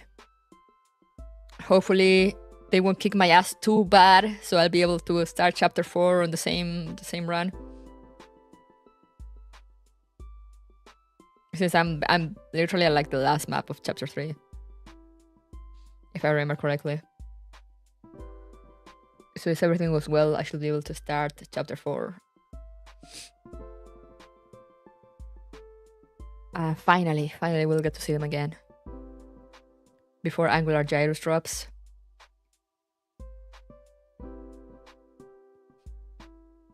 I was on the hill, yeah, like you need to go up the hill, and it was giving me a lot of trouble because they were killing me. I managed to get to like the part of the map where like some reinforcements come in from like the left when you're like on the third quote unquote floor of the mountain.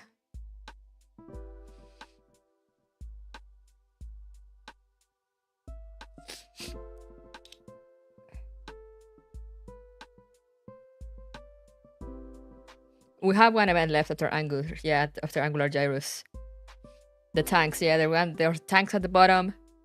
They're shooting lasers. And then when I managed to run away far enough from the tanks, some other guys show up.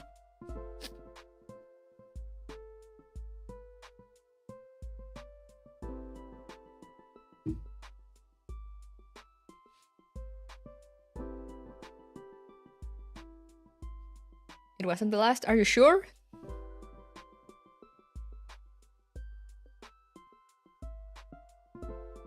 Because I remember everyone telling me that I was like near the end.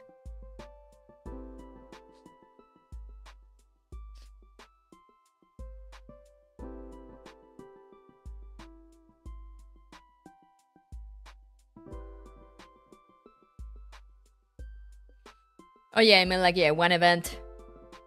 As in, you know, one event before the last one.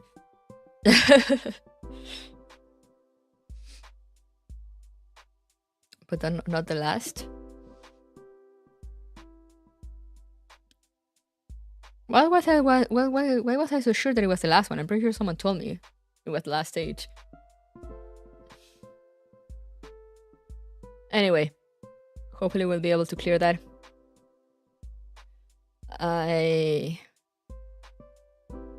I am max level, the max level I can get for that stage. So hopefully.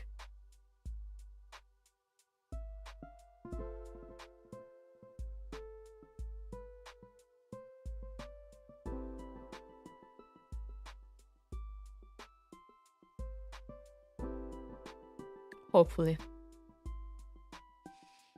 Man, I'm so scared for reverse collapse because I want to continue, but also like that map was something else, and I don't know if I'm ready.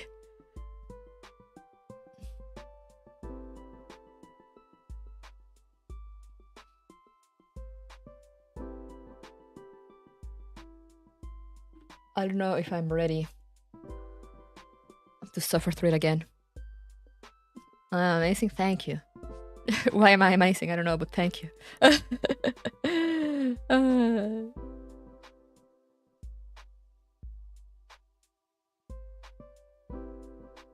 Oh yeah, man, the Stainless collab is really so peak.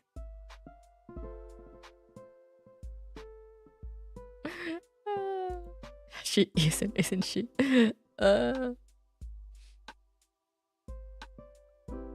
Hopefully we get that Starburst event in the PC release. Wait, what? Starburst?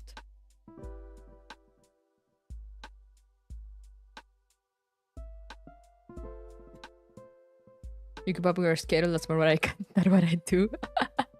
I try my best. I said I fucked myself over pretty badly at that point when I started like 4 or 5 games at once, and now I'm still dealing with the consequences of that.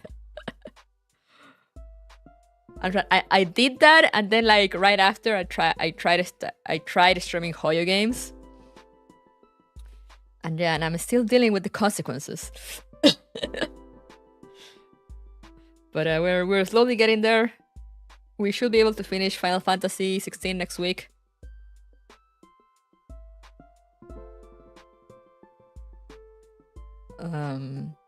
Though I will leave it open. I will whenever I do the schedule, I will put a note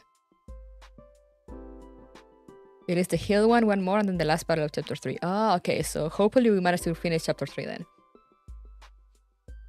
Hopefully, here's hoping. But yeah, I will leave like a note up whenever I upload the schedule that Final Fantasy will really depend on at what time my sister starts work on the next day, so on Saturday. Because then if she starts work at 8, I can wake up at 7.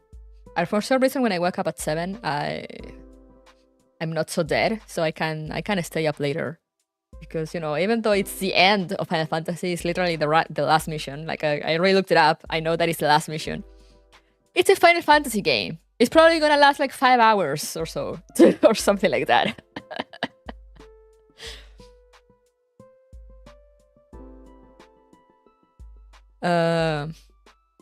So yeah, in case if my sister starts work early the next day, I'll probably switch for something else. I'll either start some other game, do some Honkai, or just try some demo, depending on what I'm on the mood for. Try like some random Steam demo.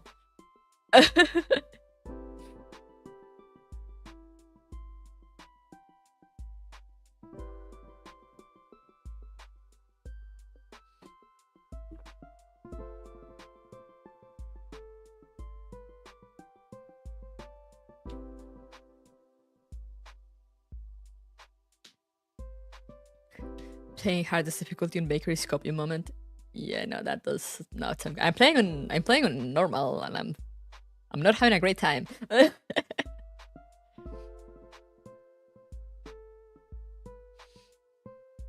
Does anyone know, by the way? I think I read at one point that easy, if you play in easy, I mean, but I read it once and I've never confirmed it, so like, and I've seen no one else mention it.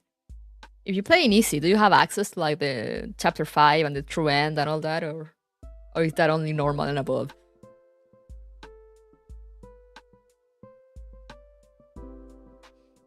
That's why I play on easy. Yeah, that definitely seems like the strat. I think yes. Yes, what? Yes, you get access to everything, or yes, easy mode doesn't have all the things.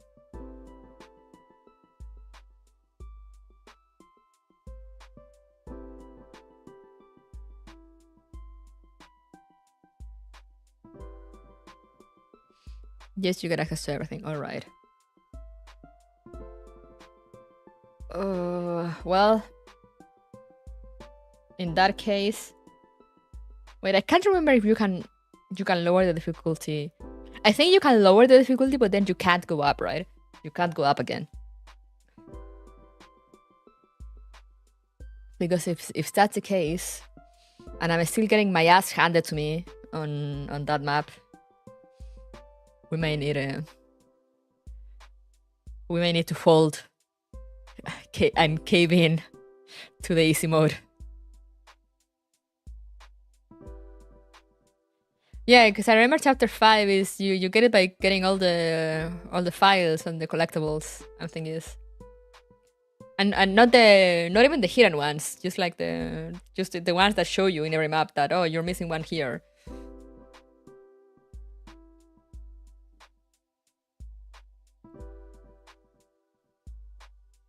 Actually, I think it was only the files, someone told me at one point.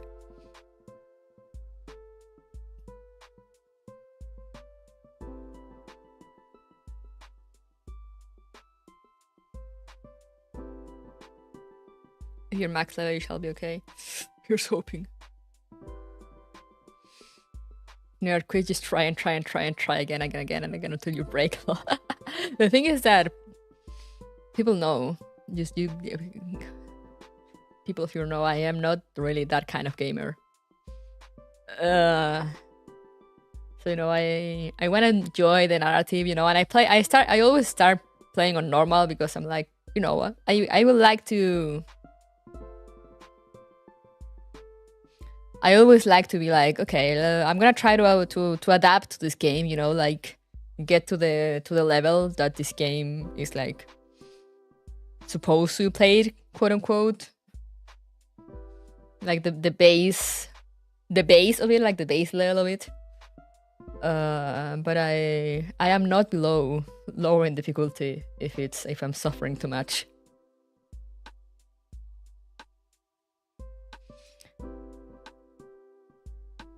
The thing is that, like, yeah, but I was struggling with reverse collapse, because, you know, even if I was struggling, you know, I was still managing to clear stages. That's why I'm like, okay, no, I'm gonna level up to the max level, you know, and then we'll try again. So I've tried the stage a few times already and failed on a stream. You can see it. You can go check it. So even if after being at max level and trying again and like I still feel like I can't do it, I'll just be like, okay, it's time. It is time. This has been the barrier for me. This is where I raise my flag and we go down to easy mode. I'm curious to see also. Part of me is curious to see how easy mode is. Because I'm like, how is easy mode in a game that's just inherently hard? Even like in normal. What is it? What did they do to make it easy?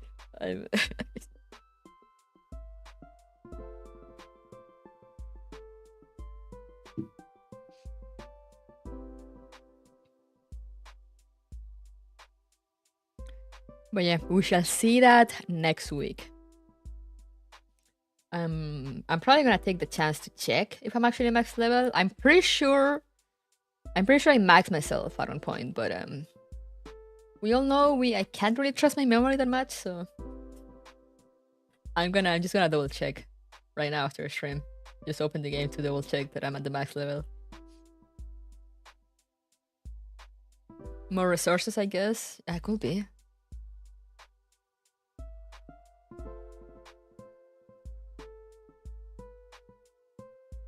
Maybe enemies hit less or you hit harder. I don't know. No easy mode, only hard mode is my philosophy. Play all gaming hard difficulty first to truly experience it. Oh, Gunsmoke getting started? Ooh, okay, I need to remember to do that. And I usually start on normal because I'm like, you know, this is the base level they thought for like the regular gamer, not the hardcore gamer or not the casual gamer, like the regular. So I'm like, okay, I'm gonna start on. I'm gonna play on normal mode,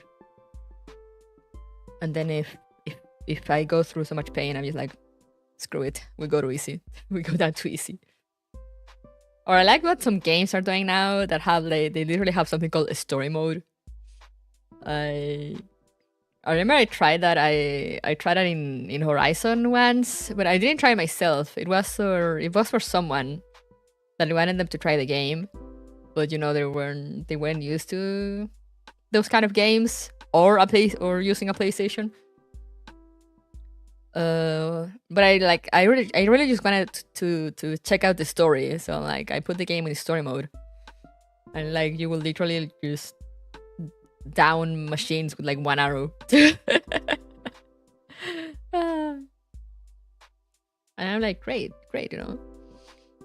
Especially for like story games, you know, like there are games that are meant to be like hard,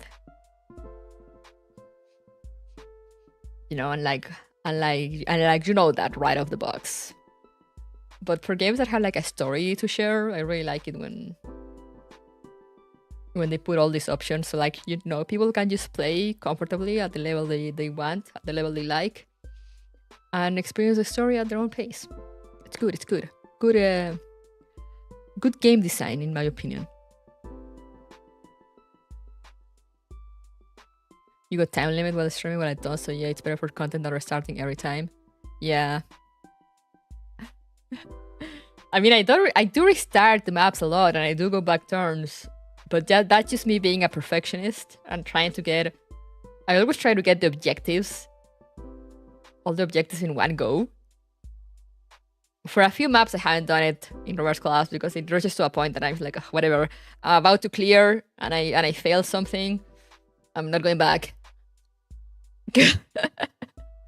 But while I'm still on like the early part of the stage of the map, you know, when I haven't gone like too deep, I haven't done too many turns, I'm like, screw it, we're resetting or we're going back so I can get that objective.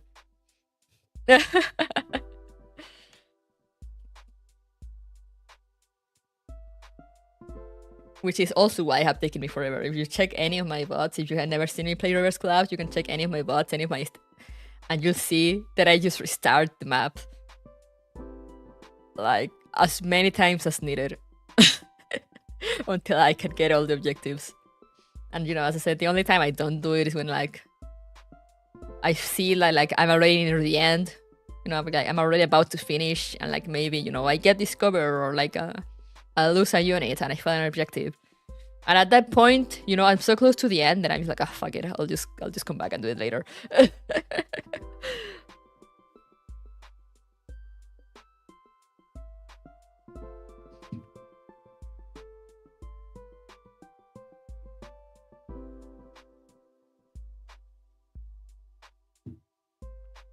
But yeah, my cats are crying for sustenance, so I shall be leaving and also get some food for myself. So thank you guys so much for coming. As always, expect the schedule either later today or tomorrow. Thank you so much for coming. Remember to stay safe, stay hydrated, take care of yourselves.